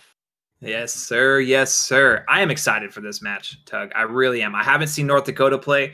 I have seen Delaware play, and Delaware can bring the heat. So I'm excited to see what North Dakota can do. Yeah, everybody playing with their starting squads, I believe, on this. Yeah, everybody playing with their starting squads on this. We have seen almost all game 4s today. No, excuse me. Yeah, the one game 3 was a game 3 that still went down to the wire. So this one follows suit. We'll be purchasing ourselves a little bit extra Rocket League instead of just the original 3 games in our best of 5s for the quick win. So. University of Delaware going to be taken care of players-wise by my man Poppy right here. I'll take University of North Dakota. Sounds good. So University of Delaware, we have Grau, we have Rain, and Vixa. From last time that we saw them, Grau was definitely wouldn't really say captain, but probably like the main part of their offense. Vixa would come second, and then Rain was definitely the big man helping set things up. So. Yep. Ooh. As we're talking. Speak it and it shall appear true. 19 seconds in, Grau connects from the Vixa pass down towards the middle. Very, very quick pass. The shot was decently quick. If that had been slower, might have had a University of North Dakota player on it, but that is theory crafting. Now 50-51. Vixa gets this one again. No pass necessary. It's top bar though. Not gonna happen. All right, Vixa. You heard what we said. Flip in the air, my goodness. Yeah, trying to make it, like what we said earlier, right? The pass, a goal is a goal, whether or not it's pretty or not. But this is out here saying he does not like ugly goals. That's 40 seconds in now, continuing on. What, that was 19 seconds in earlier. Now another 21 seconds onto this one. This is a University of Delaware squad that's coming out swinging. Yes, they are. Like I said in the beginning, Tug, like you said in the beginning first, we don't lie around here. And University of Delaware can bring the heat, and as we're seeing right now, they are bringing it on. Vixa starting to style on them a little bit. We saw Grau have a nice pre-flip for that first goal. Man, they're fun to watch. Indeed. I'm trying to, obviously North Dakota is a very large state, but I'm trying to think about which would actually be farther north. Delaware, which is a very, very small state, so you can kind of assume where they're at. Where North Dakota is a very, very large state and does border Canada, I believe. So I believe it would just be what location we're talking about in North Dakota that would determine about where it would, because I believe they're decently solid. But that is one of the most random tangents I've gone on the Rocket League cast in a while. Yes, it is. And to answer your question, North Dakota is more north. Oh. Okay, like hands down, like all of Delaware is south. Okay, even. Got it. Yeah. Got it. Nope, never mind. Then I am not even close. I am on a collegiate stream, educational, scholastic source in general, and I'm out here. And we want you to know, everybody non-truths. that's watching, Tug is not a geographic major. So that is true. That is true. I was a marketing and psychology. That's where my degree was in. I'm not sure about major and minor, honestly. It was years ago, because I'm very, very old. Archaic in esports, one might say. 2 minutes into this one, Rain trying to reach the rest of his teammates. Actually, Rain coming back a little bit far, given that they're on offense right now, and nobody ends up there. Vixa tried to do everything himself, but that's way easier said than done! And just like that, so the very well set up University of North Dakota squad just providing this iron wall right here, but as soon as they abandon the defensive and go for an offensive rotation, just an absolute opening up here as Rain comes falling down and taking that one for the third score, the side of University of Delaware. 3-0 now before even halftime. yeah, I saw both Cannonball and Red Rocket in that corner, and in my head I'm thinking, where is Altoid? And I'm trying to flip through the cameras real quick. By the time I got to him, it was already scored. And see that he was off to the side. So, like, Delaware is just taking advantage of all these opportunities that they have. Yeah, University of North Dakota is not playing poorly. Delaware is just, like you said, taking advantage of every opportunity that hath been provided their way. Yeah, they're not letting anything slip by them. They're definitely showing what they got in spades. Yes, they're showing the moves. Altoid kind of puts this one up. Not a huge clear on that. Red Rocket Now actually has a little bit of breathing room. Vixa misses it, and no boost for Red Rocket allows him to not thrust forward and put in that one, which would have been the first for his squad. That's University of North Dakota, and a solid amount of momentum their way would have gone. That's true. Play. No, yeah. I'll let you go with that one. It doesn't matter what I was trying to say. Okay, no, that's over, and Red Rocket takes the first. Nicely done. Red Rocket with the score animation on this one. The red tree just blossoming out as maybe that is an indicator of this team. Now they're learned what they need to do, and they're blossoming out. I'm not sure. It just took him about, what is that? 3 minutes, 15 seconds? Yep, yeah. Exactly. There we go. Quick math. We can do math around here. You can do math around here. I avoid it like the plague. Cannonball trying to explode on the scene with this one. Red Rocket over to the side.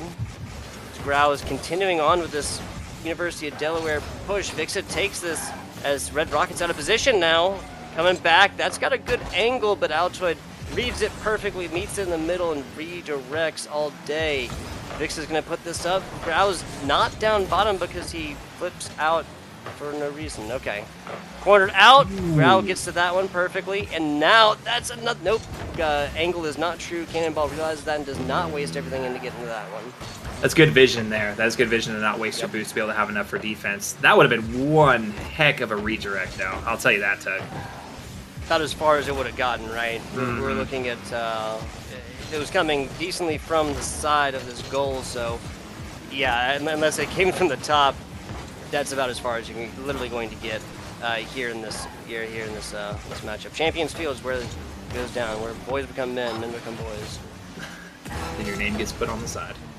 Yep. Hey, straight up. No. We're ruthless out here in Rocket League. Grau putting this one up. University of Delaware is up 3-1. North Dakota still has a shot at this. They just need to get a couple scores in right now. Centered up. Trying to take it out, yep, and just keep away, or just keeping on the orange side is the name of the game for the University of Delaware. Yeah, they'd have to have one heck of a clear right here, Tug, to be able to get it. It looks like they're not going to go for it. They're going to take this and just kind of regroup during this break. That's smart. That's smart by North Dakota. I'm with it. Game 1 going, game 2 going the way. Game 1, 2, right? You're right. You're right. Oh, Game 1. Okay, sorry. Yeah, game 1 going the way of University of Delaware. 3-1, so it's not like North Dakota didn't put up any scores either. So. Yeah, and as we can see here, North Dakota did have an attack. I mean, and they put on 7 shots, so they're definitely putting a little bit of attack on there. But we're kind of seeing what we saw from last game, where we saw, losing my names, Georgetown. There it is. I knew it was right on the tip of my tongue. Where Georgetown was putting on the shots, but none of them were connecting. So we're starting to see a little bit of deja vu here. But like you said, University of North Dakota was cleaning up a lot of their gameplay towards the end of that. So if we can just see them ride that into game 2, I think they'll have a counterattack for Delaware.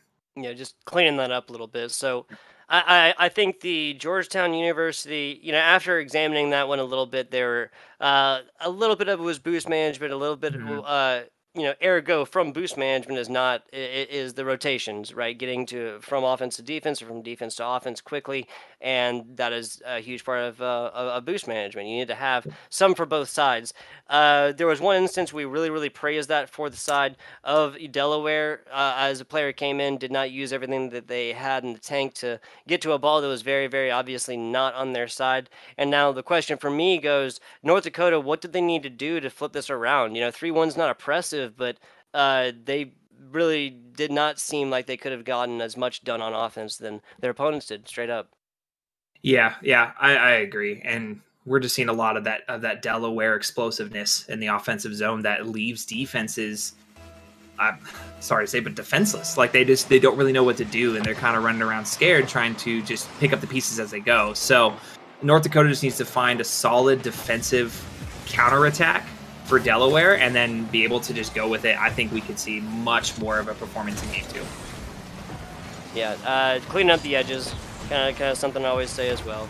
Altoid trying to get this one across, but midfield is where this ball has lived almost the entirety of this 25 seconds. Now we get over. Rain starting this one up. Great pass. Ooh, wow. That was close. Rain stuck in it. That was a beautiful pass. Beautiful pass from half field all the way. Grau was exactly where he needed to be, just a little bit off on that shot. Rain's there to clean it out. That was a beautiful transition by Delaware. Yeah, so it looks like kind of like the backboard that was provided by University of Delaware or University of North Dakota player. Really, what they would have wanted is a huge clear, but doesn't really matter. Yeah, just the absolute lack of, you know, the 50-50 loss of momentum there in the middle. Oh, man, Cannonball tries to rocket one in there.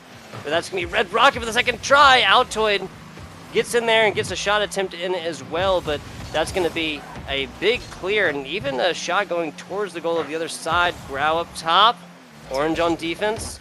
Rain trying to put this one around to the corner. Nope, that's perfectly centered as Grau goes up for it.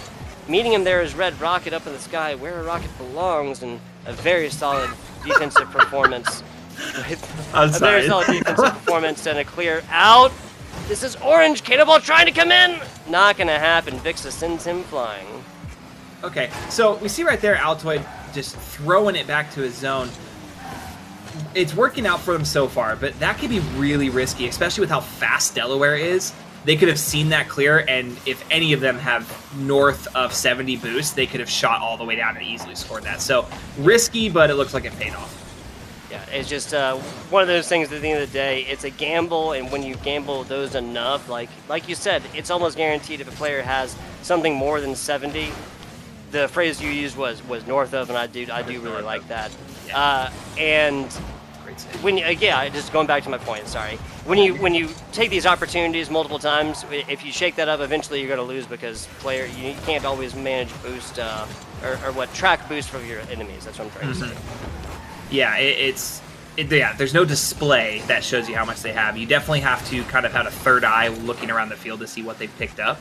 And yeah, that definitely comes with the higher level experience. But like you said, if they're focused like right now in their defensive zone, they're not going to see what everyone has. So those risky clears, that's close. Could definitely end up in goal. And it's also one of the things. So the closest I would say to another esport is like ult tracking and Overwatch or other games like this, where you come through and have to, at the higher levels, pay attention to your general estimate of how much how much percentage towards their ult the opponent has gotten.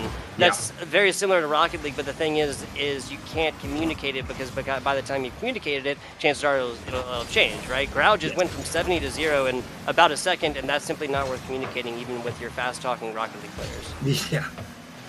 Yeah, it's definitely, especially that mid play where there's heavy, it won't really do much for North Dakota, but just because there's already going to be, even though Grau was out of boost, you had Vixa right there, ready to take the ball. So, wow, what a recovery!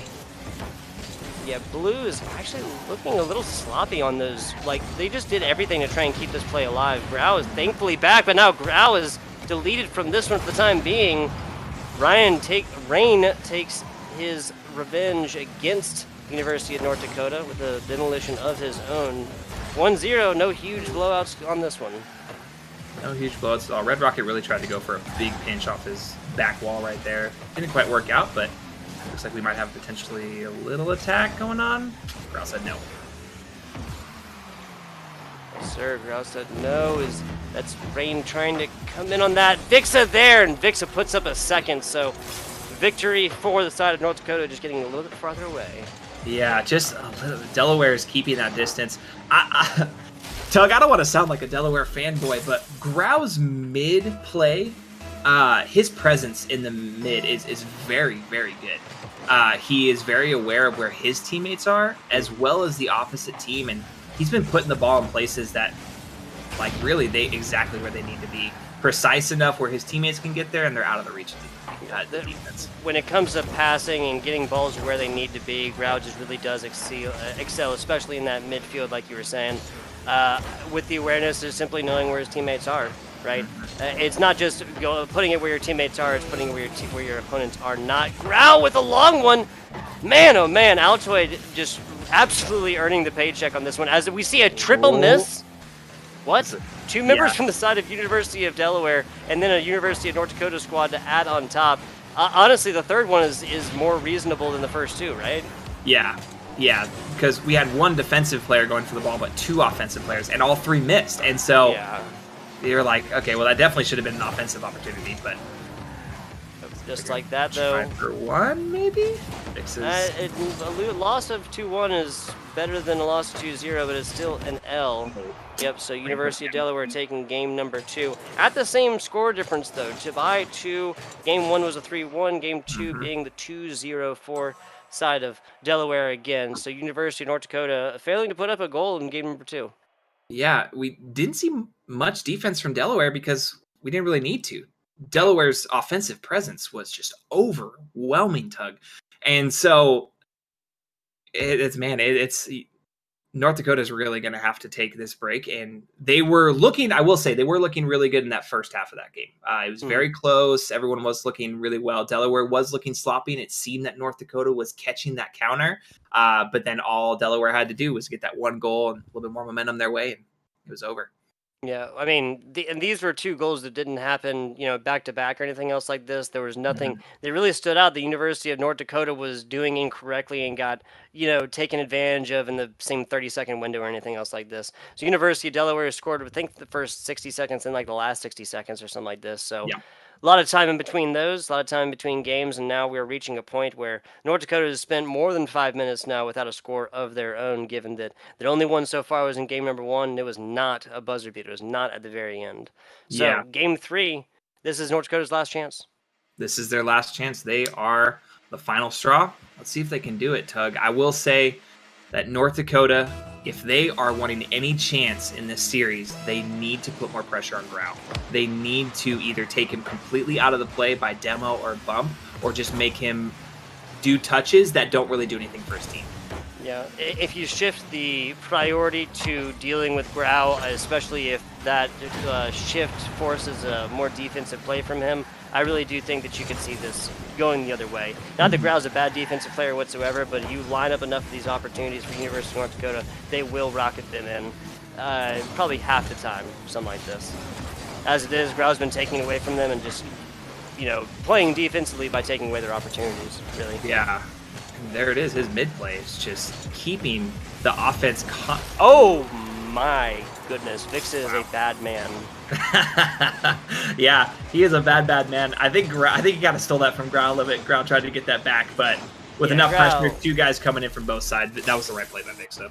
Yeah, that was 100% the right play by Vixa. Grau was not in a great position, had a little bit left in the tank boost-wise, but that would require a very odd contortion of his car hitbox there to have hit this one accurately, and just simply would not have been easy by any means. Vixa reading that one very well. That was Altoid who got read like a book. Wow. And the second one out, Vixa with a really good, not 1 but 2 defensive reads. So I might need to change it a little bit. Maybe they need to take Vixa out of the play because he is showing very dominant in this game already. Yep. Playing something like that on offense would have yielded a score every time, so have that same performance happen on offense, you get past not 1 but 2 defenders, you're going to start putting points up on this board. As it is, only 1 put in this one. North Dakota's not found a goal in 6 or 7 minutes now. Yeah, something we saw last game from Delaware was Grau's mid-play. But something that was a little bit overlooked was Vixa's as well. He got 4 consecutive body blocks in the midfield on North Dakota and was able to set up for an offensive, and they were able to go down and score off of it too. So I think we overlooked Vixa a little bit in that last game, and he's definitely kind of showing off a little bit more this time. Yeah, this is the same situation that Delaware was in earlier. Just the difference there is that Vixa, like you said, been showing up in this one. It's been less Grau, more Vixa.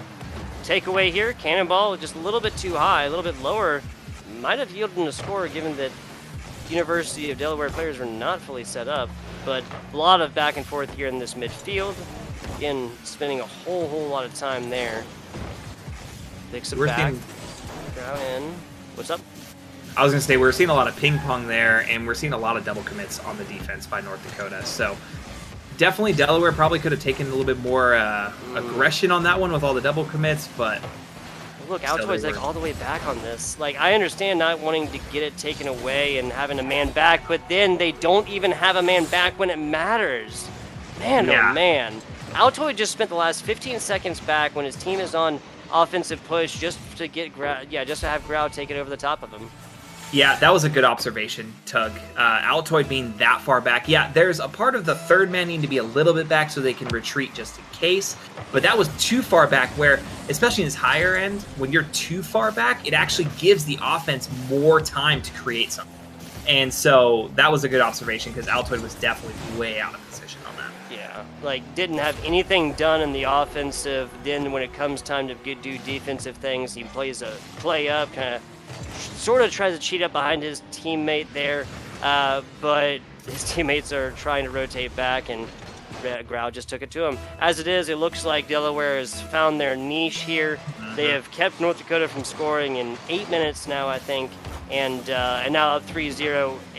If we're looking at the past to predict the future, this is a North Dakota squad that will have lost this best of 5. Unless they cook up something, Tug, it is not looking like they're going to be able to bounce back with less than 2 minutes left. Yeah, man, Delaware's being very aggressive, but efficiently aggressive. As you can see, when one person hits, they instantly rotate back. So they set up for their teammate, and they don't get, greedy for the ball, where they don't hit it and keep going. Where they hit it, they know their teammate's there, so they get ready just in case there's a counter. I'll be interested to see what the University of North Dakota does once they realize that there's no point in playing a backman now, right? Losing by 4, losing by 10 is the same thing as losing by 1, and this is their last opportunity. This is game 3 in a best of 5, and they've lost games 1 and 2. If they triple commit up on this and get a truly good offense going, then plays like that can single-handedly get turned into points. I thought he was going to get that one. He was Me too. On the money. He was deking out everybody. He was where he needed to be. It's just a little bit off. And that fourth man, that crossbar, man, it'll give you nightmares, Tug. That's a first demolition.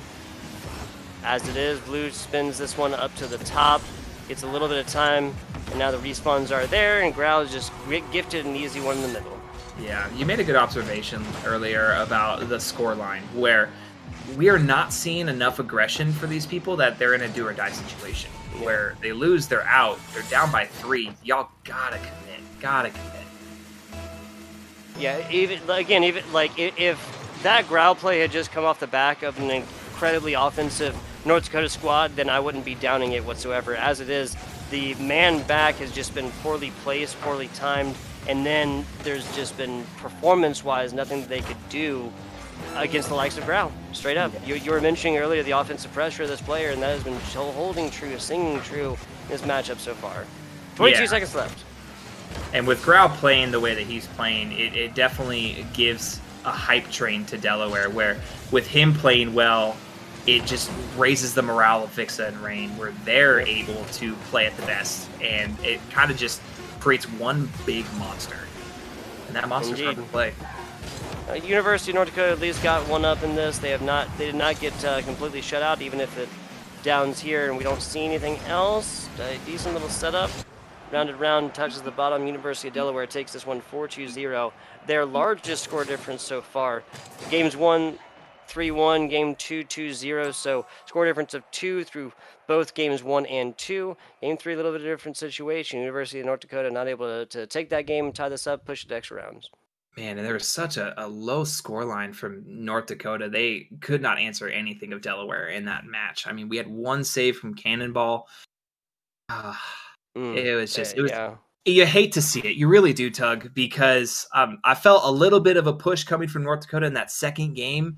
I don't know what happened, but coming in this third one, it just went down the John. I hear you.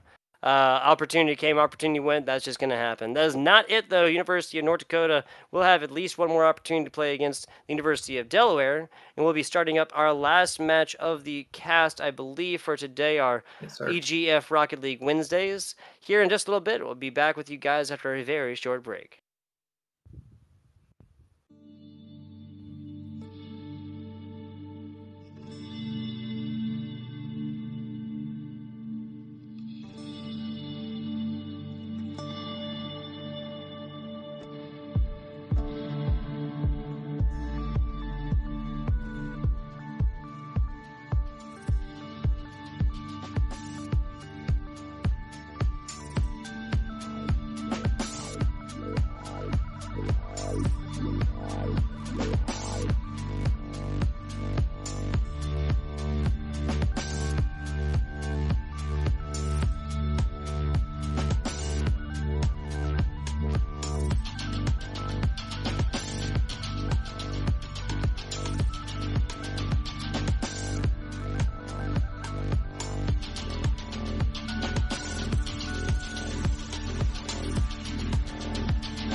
and we are getting it going. No delays here. Short break it was. FBI Tugboat here, joined with my man Poppy, and that's Bill down there producing away, making our jobs as casters just so much easier. Hofstra University in the left and the blue, made up of Happy Camper, Magic, and Arc. This is Colorado University in the right, the orange. Yep, University of Colorado, we have Deco, Flubber, and Trixid. So I'm excited to kind of see what's going on here. Haven't seen either one of these guys play, so I'm excited to have a fresh slate and kind of see what's going on. Yep, Hofstra, not a new member to the EGF, but some very impressive defensive plays so far. Magic gets under this one, sends it clear, and now starts offensive push against Colorado. Yeah, this is already starting to look like a very fast-paced game. Tug, it's a lot of ping pong, a lot of back and forth. Like I said, we got some good saves coming out, some good clears. I think it's going to be a good match. Everything so far, checking in with the numbers, man. 2 shots for the University of Colorado so far. Hofstra with their first just now. Single save for both sides. Nobody really breaking apart away from the pack so far. Yep. It's definitely very evenly matched. Like I said before, a lot of ping pong, a lot of back and forth, but we're just waiting for somebody to break out, which we could possibly... Nope, it's focused. A lot of demos as well. We always have to point out outliers, and the fact that we've had, I think, 5 demos so far, maybe 4. First 90 seconds is definitely more than huge. Trixon trying to receive this one. Ball coming in very, very quickly. Did not yield for a easily receivable pass. And there you go. Okay, I was really, really wondering about this. It looks like Hofstra was almost like playing with their food here for a second. It's like, okay, well, that is a perfect that is a perfect hit right there. Given to the man on the board on the wall right here, I believe that was Trixon. Was not but like you could just tell, even me, even my low level, butt, could tell that he just wasn't going to be moving fast enough to get a solid hit on that, and it was just going to pop off his top hood right there. Then everything's set up for a perfect play, and then they just seemed like they kind of took their time getting to it. As it is, 1-0, and Flubber gives it right back to him, and just perfectly within 2-minute mark. Yeah, what I really enjoyed seeing there from Flubber is he didn't rotate back too early. He definitely kept his presence there in the offensive zone, so when there was a missed touch in the zone, he was able to jump right on it. Oh, yes. That is the second in the past game or two, or matchup or two, that I could say, like, very, very clear breakaway potential that happens as teams are rotating. They're shifting from defense onto offense after they have successfully defended a shot away. Really just, when I talk about cleaning up edges, that's part of it, man. It really is. It's not worth rotating if everybody just kind of like blindly moves to it and doesn't realize the possibility in takeaways. As it is, though, Magic from, third field here? From up top? Yep. About third field. Both his teammates had great confidence in him because neither one of them was there for a rebound. They both put up and said, okay, Magic's got it. We're going back. There you go. Yep, like he's got it. We're just gonna go all the way back on that one. Magic doing magic things. That's Arc with a really solid hit on this, forcing the hand of Flubber here to block that one away, and now passing back and forth. Solid play from the rebound. Defending player misses it. Arc missed it actually, but fortunately for the side of Hofstra, they're multi-strong. They had backups there, players in position perfectly like they weren't a bit ago on offense. Yeah, Trixon was in the right place on that offensive attack to go for something, but he had 2 boosts. There's no way he would have been able to get up there for that shot. So definitely Hofstra. I'm gonna fall over that. It's an interesting spelling, that's for sure. Yeah, that's for sure. But they definitely got away with the lucky one on that for sure. So. Ooh, shot across the bow here from Happy Camper, just waking up any sleeping Colorado players if they were. Nobody able to stay, would be able to stay asleep across that one. That was very, very close. And that was a good touch. I like that one. That was a good one. Yeah, shot across the bow. Flubber here, keeping it up. Oh, Trixon, though, is the one who had a shot here, but a fantastic block from Arc. There is something I'm seeing about the University of Colorado where Oh my God! Happy Camper proving the first part of his name. He's got to be very pleased with that performance. A little backflip play. Hits this against sidebars. He's just playing those like there's not a goal on the other side, into which he will take a team deficit. No fear in the man that is defending. Oh, that was beautiful. Magic cleaning up at the end. Good play by Hofstra. Got the little rose there on the where the antenna would be. Just a little romantic play there at the end, we'll call it. 3-1 now, a minute or so. So looking at 28 seconds on average for the University of Colorado just to tie it up. I really don't think Arc meant to get that second touch on his flip right there, but it worked out perfectly because Magic was there. Talk about working out perfectly. That other shot was half ball width lower. That would have been a very, very quick shot. As it was, they had the time Hofstra did to reunite on this one. You look down the barrel of 3 different defensive players who were very well set up, and only 2 of them went for it. 1 effectively hit with no interaction between. Doesn't matter, though. Trixon takes it from the top. That's Deco just with a perfect pass. Man, I was watching Deco that whole time, and I'm listening to Tug, but I'm watching Deco, and I was like, this is going to set up perfectly. I just know it. Trixon was there ready. That was a great team play. Absolutely. Doesn't get much better than that one, Poppy. So I accidentally just muted my mic right there. Oh, I'm sorry. I was agreeing with you, and I was saying something, and then I noticed my light was off. So I apologize for that. It is all gravy. I saw the lights on, but temporarily nobody home in the stream there for a second, so I was just waiting for you. You're all gravy, man. Done it before myself. Now this is game 1, right?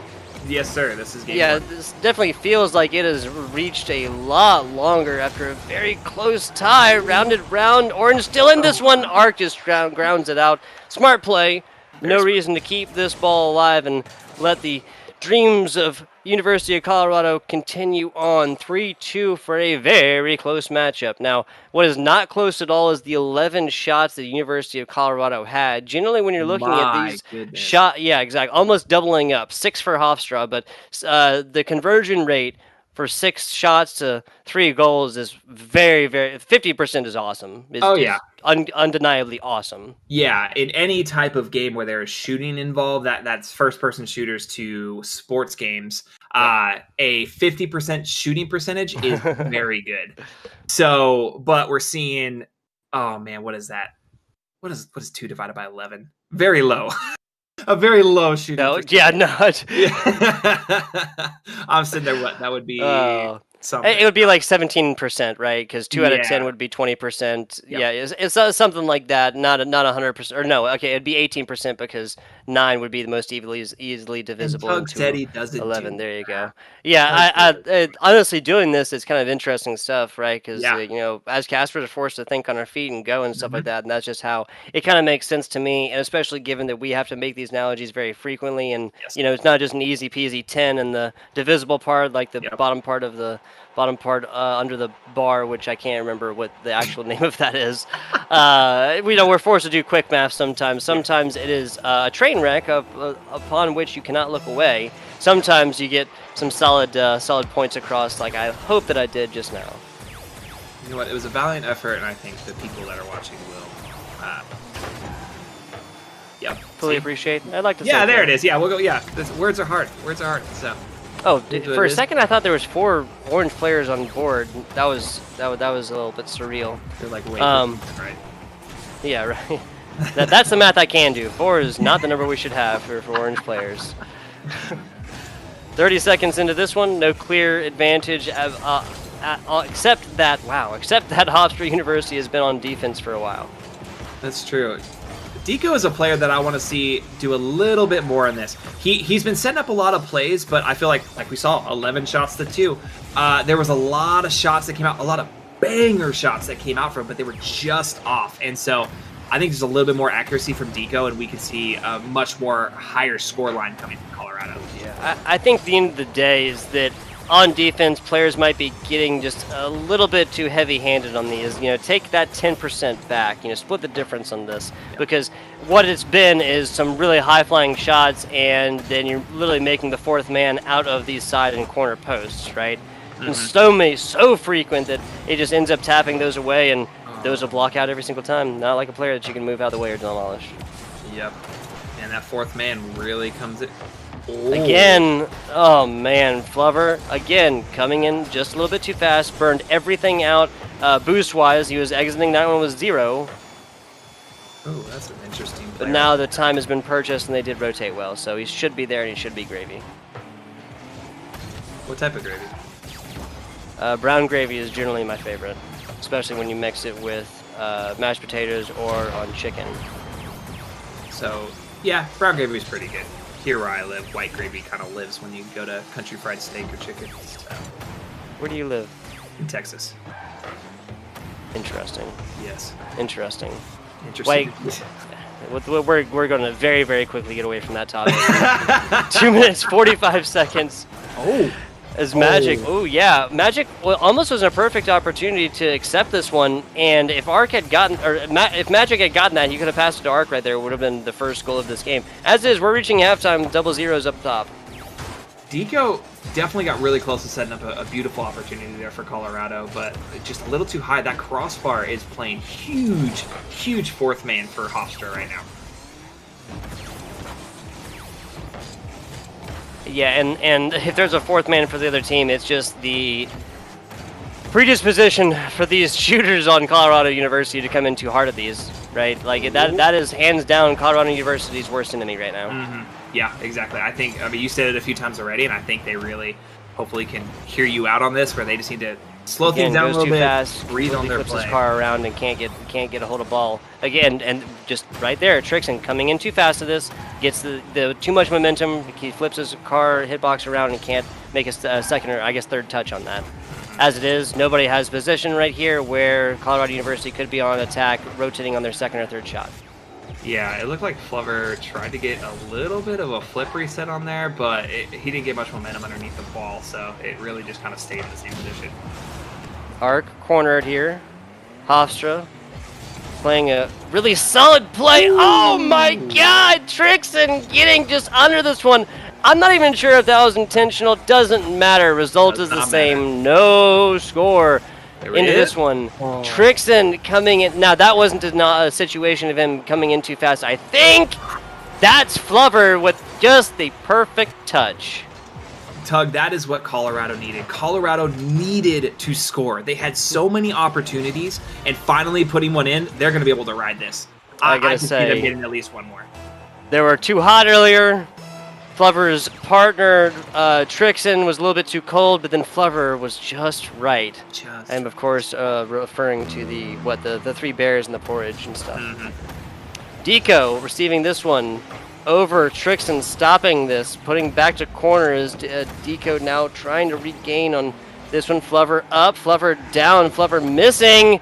Now shots on. Deco, the last man back. Arc now with the good redirect to keep this centered. Trixon now reversing momentum. Flubber getting over to that, but Magic stretching for it.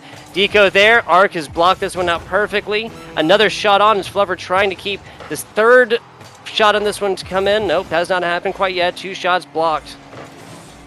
Wow. Yeah, I'm not too sure how to go about this mid play right now, Tug. There's it's a little messy, but I mean, hey, there's no score, so like I said, the result's the same. They're keeping the way I look at it is, yes, it's messy, but these are both teams that have gotten like actual shots on goal from, like you said, half field. You know, 3/5 of field, like on one side or another. If you can do that, why change anything up?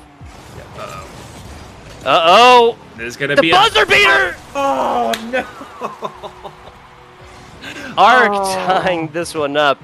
Talk about using every last second. We got an overtime situation on our hands, ladies and gentlemen. 111 kilometers per hour is the clock on this as we start our first overtime of this matchup. Hofstra and University of Colorado just absolutely going at each other's throats. Yep, Deco uses everything. Sorry, go ahead. Oh, I was just saying, yeah, this is the first overtime we're seeing, so let's see what we get out of it. Deco used everything off the rip. No, he could not have anticipated that he'd have such an open goal on that, but it is good at least realizing that wasn't the move and just abandoning it, realizing he didn't have enough juice to get there. Ooh, great communication there by Deco and Trixon. Deco was able to come in and see that, okay, Hofstra is a little off their stride right now, so we can kind of get in there, and beautiful save by Hofstra. Push it to the corner. Magic does not bite on that one. Keeps hold strong. There it is. That's perfect bouncer as Deco puts this one down and in. Hofstra University kept unaware, or caught unawares. Caught unawares. Yeah. 2-1. Man, in those moments, I've been in those moments too many times when we're referring to the defense of Hofstra right there, where you get that missed touch right in front of the net where you know you're the last person, and there's just that small instant you miss it and you go, you just know, like, I messed up, guys. It's every swear word in the book uttered like mentally all at the same time.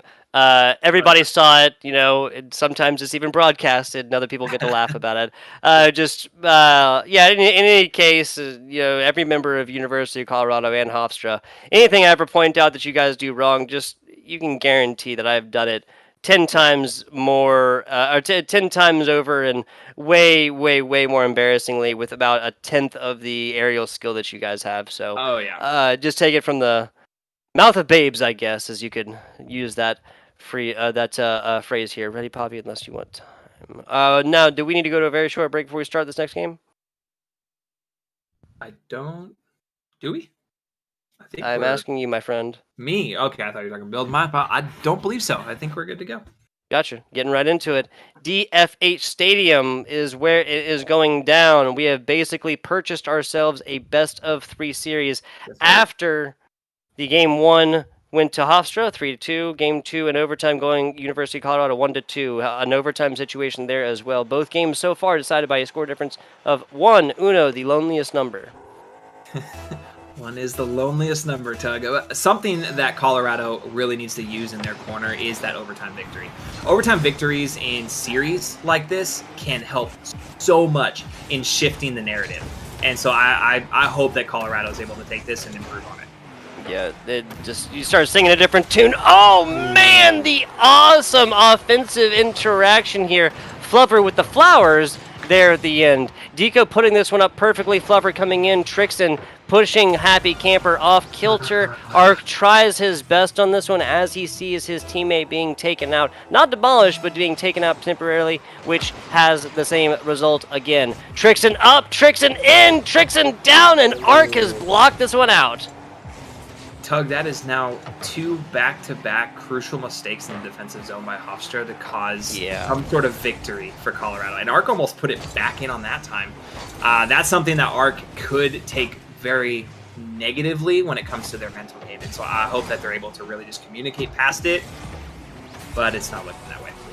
I mean, end of the day, yeah, so this is 2, this could very easily have been 3 scores within the first 40 seconds, right? That is completely different from everything we've seen so far, especially given that University of Colorado kind of sputtered in the first game, kind of like when it was a little bit slow to get started. Given that momentum has completely shifted, I think this might be University of Colorado's game to lose, as it is. Hofstra striking back on this one, proving that the initial 50-50 continues to be one of the most volatile and opportunity-laden times in Overwatch, or in Rocket League, not Overwatch. Overwatch, yeah. Was that what we're watching?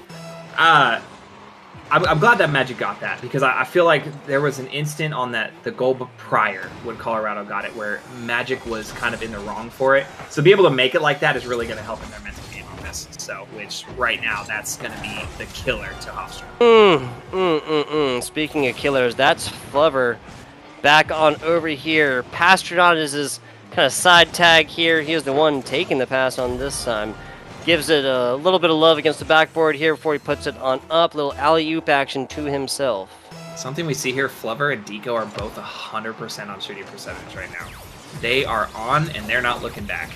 Yes, very impressive numbers being put up by them. And all of this happening within the first minute or so as well. 4 scores.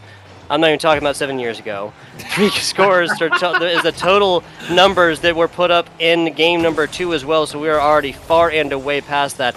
If nobody else scored right now, that's the only situation in which we would not have at least tied or more scores than the first game. some good observation you got coming out here, Tuck. The numbers speak to me, my friend. They do. They speak loud and clear. Indeed. Well, we know what they say. Numbers, the edgy Dr. House quote. It's like, numbers don't lie, people do. The person who utters that statement must be very smart. And therein lies the quintessential theme of the show House MD. I do like it a lot, but really, it's just smart guys saying mean things to people. It's true. I think I've only ever seen 2 episodes of that show. My wife watched that entire season. No, I got you. Can you tell me that I'm wrong? Do you want to go ask her real quick? No, I know you're right. Remember, we're talking about something completely off topic right now. Yes. Deco and the rest of Colorado trying to bring things back to the sense of normalcy for their casters. Happy Camper coming out and attempting this one. Nice hit, actually. So that's a perfect redirect to... Wait, no, that was an orange player who hit this. What? Yeah, it's going the wrong direction. Okay, yeah. If that was committed by the other team, that'd have been as perfect as it gets when it comes to a redirect / clear. Yeah, it definitely would have been a good setup for blue. Orange is making a lot. The back shot! Wow. Oh, Happy Camper. Yep, Happy. Go ahead and shut me up, man. Put those in. I'm all for it. Nicely done. Okay, I gotta say, Happy Camper does not have a shot at this unless his teammate hits. I believe that who's flying in the top right now? I think that might have been Deco. Or no, that was Flubber because of the boxy car. If that didn't happen, it'd be a completely different story. Happy Camper was set up for that all day long. Might as well have been a pass to him. You don't see that shot very often, too, especially as soft as that was. Defense had no idea what was hitting them. Yep. Any other angle, that shot would not have been possible. Nope. Happy Camper taking that one to the house, taking it to the bank, really, because that's what it provided. It was money, value shot all day long. 1 minute 45 scored, difference of 1, breakaway potential, but nope, nobody on the side of Colorado is there. Trixon had a solid little lineup, but looks like Colorado might be playing that really just, I don't want to call it playing scared quite yet, but it kind of seems like they're just wanting to, they'll always have a man back. Flubber hasn't left their side of the field in 30 seconds. Yeah, they definitely had that lead going for them, and they had the confidence, but then Hofstra came. The magic stick! 3 here, 1 minute 20 seconds left is the defense default from Colorado University. Not going to matter, especially when you double up on this. Magic coming through with the second touch on that is always that one that's going to be more important than the first. In Rocket League, there is such a thing as playing too safe, and that is what Colorado's doing right now. They're giving way too much time to Hofstra to be able to set up opportunities where they're just going to score all day. The guillotine attempted, but the head not lopped off on this one. Again, Colorado does not have players with each other. That's another situation of Trixon opening up this goal all day long, but he can't do everything himself. He got to have a little bit of help on this one. Yep, 1v3s are insanely difficult, especially as you get higher level play. Yes. So I think Colorado just needs to calm down in the defensive zone a little bit and be able to create more opportunities. Oh, that was beautiful, Deco. That was a beautiful pass. Yep, right down there towards the middle, centered up, but Happy Camper doing a great job of sitting right there, not moving. Gets it past him. Magic too far to the outside, though. Flubber gave him the necessary interaction and pressure there to force him to the outside. Yeah, man, Flubber is definitely the savior on that play. You could tell that Trixon was able to breathe a little bit lighter on that because Flubber was behind him. Because man, that was almost the game right there. Got that teammate interaction. It's what Colorado University has been looking for honestly about a game and a half now. Second overtime situation coming up. If this ball does hit the ground, little limbo. How low can you go without touching? And that's it, overtime. 2 overtimes back to back. Man, this is right as I saw this series. Oh my goodness. Oh man, oh man. Magic. Yep. Yeah, Magic takes this off the top right here, and then a demolition leads to Colorado University getting a little bit nervous, it looks like. It kind of looked like Deco on the left side was trying to get boost and get over there, but you have to at least anticipate, unless you have 0, like literally nothing, and then in that situation, just pick up a couple small ones, right? Why do you need a big boost if that's going to, here we go. What profiteth a man, Poppy, to gain the world but lose his soul? What does it matter to get a bunch of boost if your teammate's gonna be one's demolished, one's not there, and then your opponents score in overtime when there's no opportunity after that? What profiteth a man? Nothing, as we see they lose 4-3. So if there was somebody there, if there's anybody, I mean, he could have easily picked up a pad right there in front of the net, and it would have been enough to at least have a presence there to not give Magic just an open goal. But I mean, Magic and Happy just absolutely went ham on the side there. They went in, they had crazy momentum going up that wall. And that was a beautiful look by Magic to say, okay, Happy's got the ball. I'm going to dive in real quick, and I'm going to set myself up just in case Happy's able to get it past. So that was a beautiful way to end it. Just looking at this, I didn't even realize this. Magic has 3 scores, the equivalent of University of Colorado. That's off 7 shots. 7. University of Colorado had 8 total between the team. Yeah, and Magic had 7. Like, you know, you get another little chip shot attempt somewhere in there for Rocket League to count that. He literally is tying up the amount of goals and shots total from the other squad, the entire other 3 players. Yeah, that's just that should tell you everything you need to know here. Oh my goodness, man! Magic was just scary in the offensive zone. That's for sure. And this is game number 4 with the University of Colorado. No, Hofstra up 2-1. 2-1. Yep. Okay, gotcha. Thank you. That is correct. We are able to see Hofstra. It was Hofstra game 1 and 3-2. Hofstra won, losing to University of Colorado in game 2, 2-1. And then that was, what, 4-2? I can't remember, man. No, it was overtime, so 4-3. Oh, yeah, that's right. Sorry. Thank you. You're welcome. What are we looking at here, Poppy? A little bit more mid-play that's coming in from here, but Hofstra is definitely riding off that victory. That's for sure. They have another strong aggression, more demos coming out from them. They're definitely trying to shake this Colorado team and have them running for their lives the same way that they were at the end of that game 3. Yeah. Once again, it's always about that momentum and that mental attitude there. If yours is in the rut, that is how your play will be. Deco, solid save on this one. I think that was, Fluffer's got a change of skin. It's got the kind of polka dot, or not polka dot, tie-dye. That's what it is. Kind of tie-dye kind of look. I'm with it. Don't see that one very frequently. Not these days. You really don't. You either see a lot of plain or you see some of those black markets. Which are a lot more accessible now than they were when I first started playing Rocket League. Who would have guessed it? Ooh, Fluffer tricks in both the demolitions. 2/3 of the Colorado University squad deleted, but just like that, Hofstra does not take advantage of it, of the single man there. And I mean, yes, 3 seconds is a long time, but if you're going to do it, like what's the point of getting demolition if you're not going to follow up on it, right? Or if you're not in position to follow up on it. Yeah, exactly. It's kind of wasted. Yeah, no, you're right on, Tug. It's kind of wasted. So and here's the thing: if those players had 0 boosts and they were, especially if they were trying to make plays to get there, you just gave them 34, more than the equivalent, or no, excuse me, a little bit less than the equivalent of 3 small ones or 1/3 of a big one. So then that's what you just given them. They had to wait 2.5 seconds for it. That's it. You wasted 2.5 seconds of their life. Good job. Like, and that sounds super like dick or mean, but like. Yeah, most of the time. Yeah, I know what you're saying. Most of the time, when a teammate goes for a demo, it's trying to set something up for their team, and it'll actually put them out of position for a second. And so, if they put themselves out of position and then your team does nothing with it, then it's just a wasted opportunity, just like you said. Quality as well as quantity is the name of the game. Taken across the middle, that was Deco trying, but easy takeaway from Happy Camper. Now Happy Camper starting something up, really coming in slicing like a knife on that one. To be very, very happy Colorado University will that he was not able to touch on that one. Deco now trying to receive this one, getting some pass play, but completely miffs it. Tricks in with a very, very well-timed save on this. We're reaching 3 minutes plus, my man Poppy. No scores on this boards. We are seeing absolute zeros right now. We're seeing a lot of aggression starting to come from Colorado. There it is.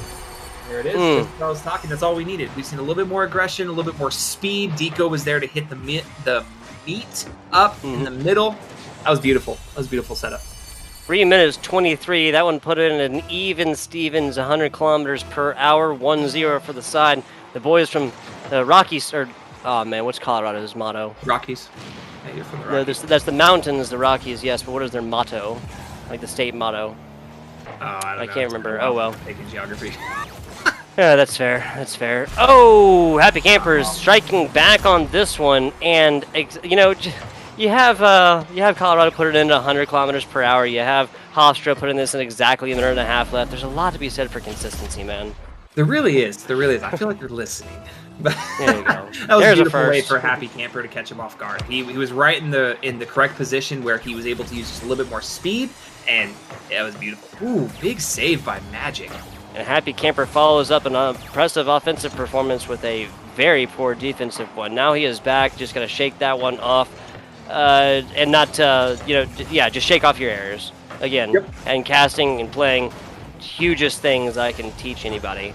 Arc, taking this one, redirecting it, keeping the offensive play alive for the time being. Now centered up, and Happy Camper taking that one to the house. There was a big. Let's see if we can see it right here. Yep. Okay. So you see how Trixon got bumped by Flover? It messes up the momentum because he was about to jump and try to meet him, and that bump sets you on the ground. And so a little bit of a miscommunication there in defensive rotation, but man, that was a good shot. Yeah, it's so interesting too. Oh, no man back. Happy Camper gets up to it though. Nicely done. Stretches the glove out for that one. But yeah, it's particularly interesting because it's almost counterintuitive to think, oh well, I just put him on the ground. Now he can't move, right? Yeah. A little bounce play. Deco taken away by Happy Camper. Flover trying to get on top of this one. Now back. The ball has hit the same spot on the wall 3 times now. Demolition there, and Happy Camper takes it all the way to the house. That is a pass from Magic immediately after the demo. So Hofstra takes this one in this game 4 situation. This one is done. That was, man, catching Deco while he was sleeping. That was beautiful by Happy Camper because, I mean, like you said, you can't block something if you're not there. So, Mr. Miyagi said it, not I. that's true. That's true. We're just reiterating. There you go. Ooh, nice corner play as Magic gets up to it. Now Trixon trying to take this one out. Trixon will not be taking that one out. Trixon will be respawning in a couple seconds. And Flover is really... Oh, whiffs! Yeah, what? Oh man, that's heartbreaking. That's heartbreaking. Wow. Especially because Colorado, you know, if they take that one, then you have 3 seconds to get one to come out at the break, and then just a matter of not letting it touch the ground. That was a perfect opportunity for the University of Colorado to not just put that one in, but then to come back and force this into overtime. As it is, that is not the reality that we're living in. 9 shots for Hofstra University, 7 it looks like, no 8, excuse me, for University of Colorado. So the numbers continue to show up very, very similar. Yeah, that's true. We had 2 showings back to back from Hofstra. Heavy shooting. We had Magic have 3 goals on 7 shots, and now we had Happy Camper with 3 goals on 6 shots. Like, they were being very aggressive, but even in their aggression, they're being very precise. Their shots were hitting. Their rotation into the offensive zone through a counter was beautiful to watch. Hofstra played very well in those last 2 games. They really did. That will be concluding our EGF Rocket League Wednesdays, man. So today, unless I'm wrong, we got 0 game 5s. We only got 1 game 3, literally. Everything else was a game 4. Some very, very close competitions, and I am glad that I was here for it. Anything else before we let the good people go here, Poppy? Honestly, it was a good night of Rocket League, Tug. We had some really close games. We had some banger shots. We had some crazy saves. That's what everyone wants to see. We want to see some good games of Rocket League, and I was glad that you and I could be a part of this and be able to hype up on it and watch it. Yeah, exactly. Shout out to our producer, Build, again. Producing away, making our jobs as casters just so much easier. I am FBI Tugboat. I have brought you this action with my man Poppy, and shout out to Shope and Juke. Actually, yes, Juke came in and cast a little bit earlier. So shout out to everybody who has helped here for the EGF. That's the Electronic Gaming Federation's Rocket League Wednesdays today. Now, I will be back for Overwatch tomorrow for our Overwatch Thursdays, and back next week. Actually, no, I will not be back next week. I cannot tell you what I'm actually doing next week that I won't be doing. But announcements, just pay attention to Twitter. I'll be paying in the Tug is just momentarily unavailable, and you'll be able to find out why soon enough. So there You go. There you go. Good night, good people. We appreciate you watching Rocket League. More next Wednesday. Overwatch tomorrow. Have a good one.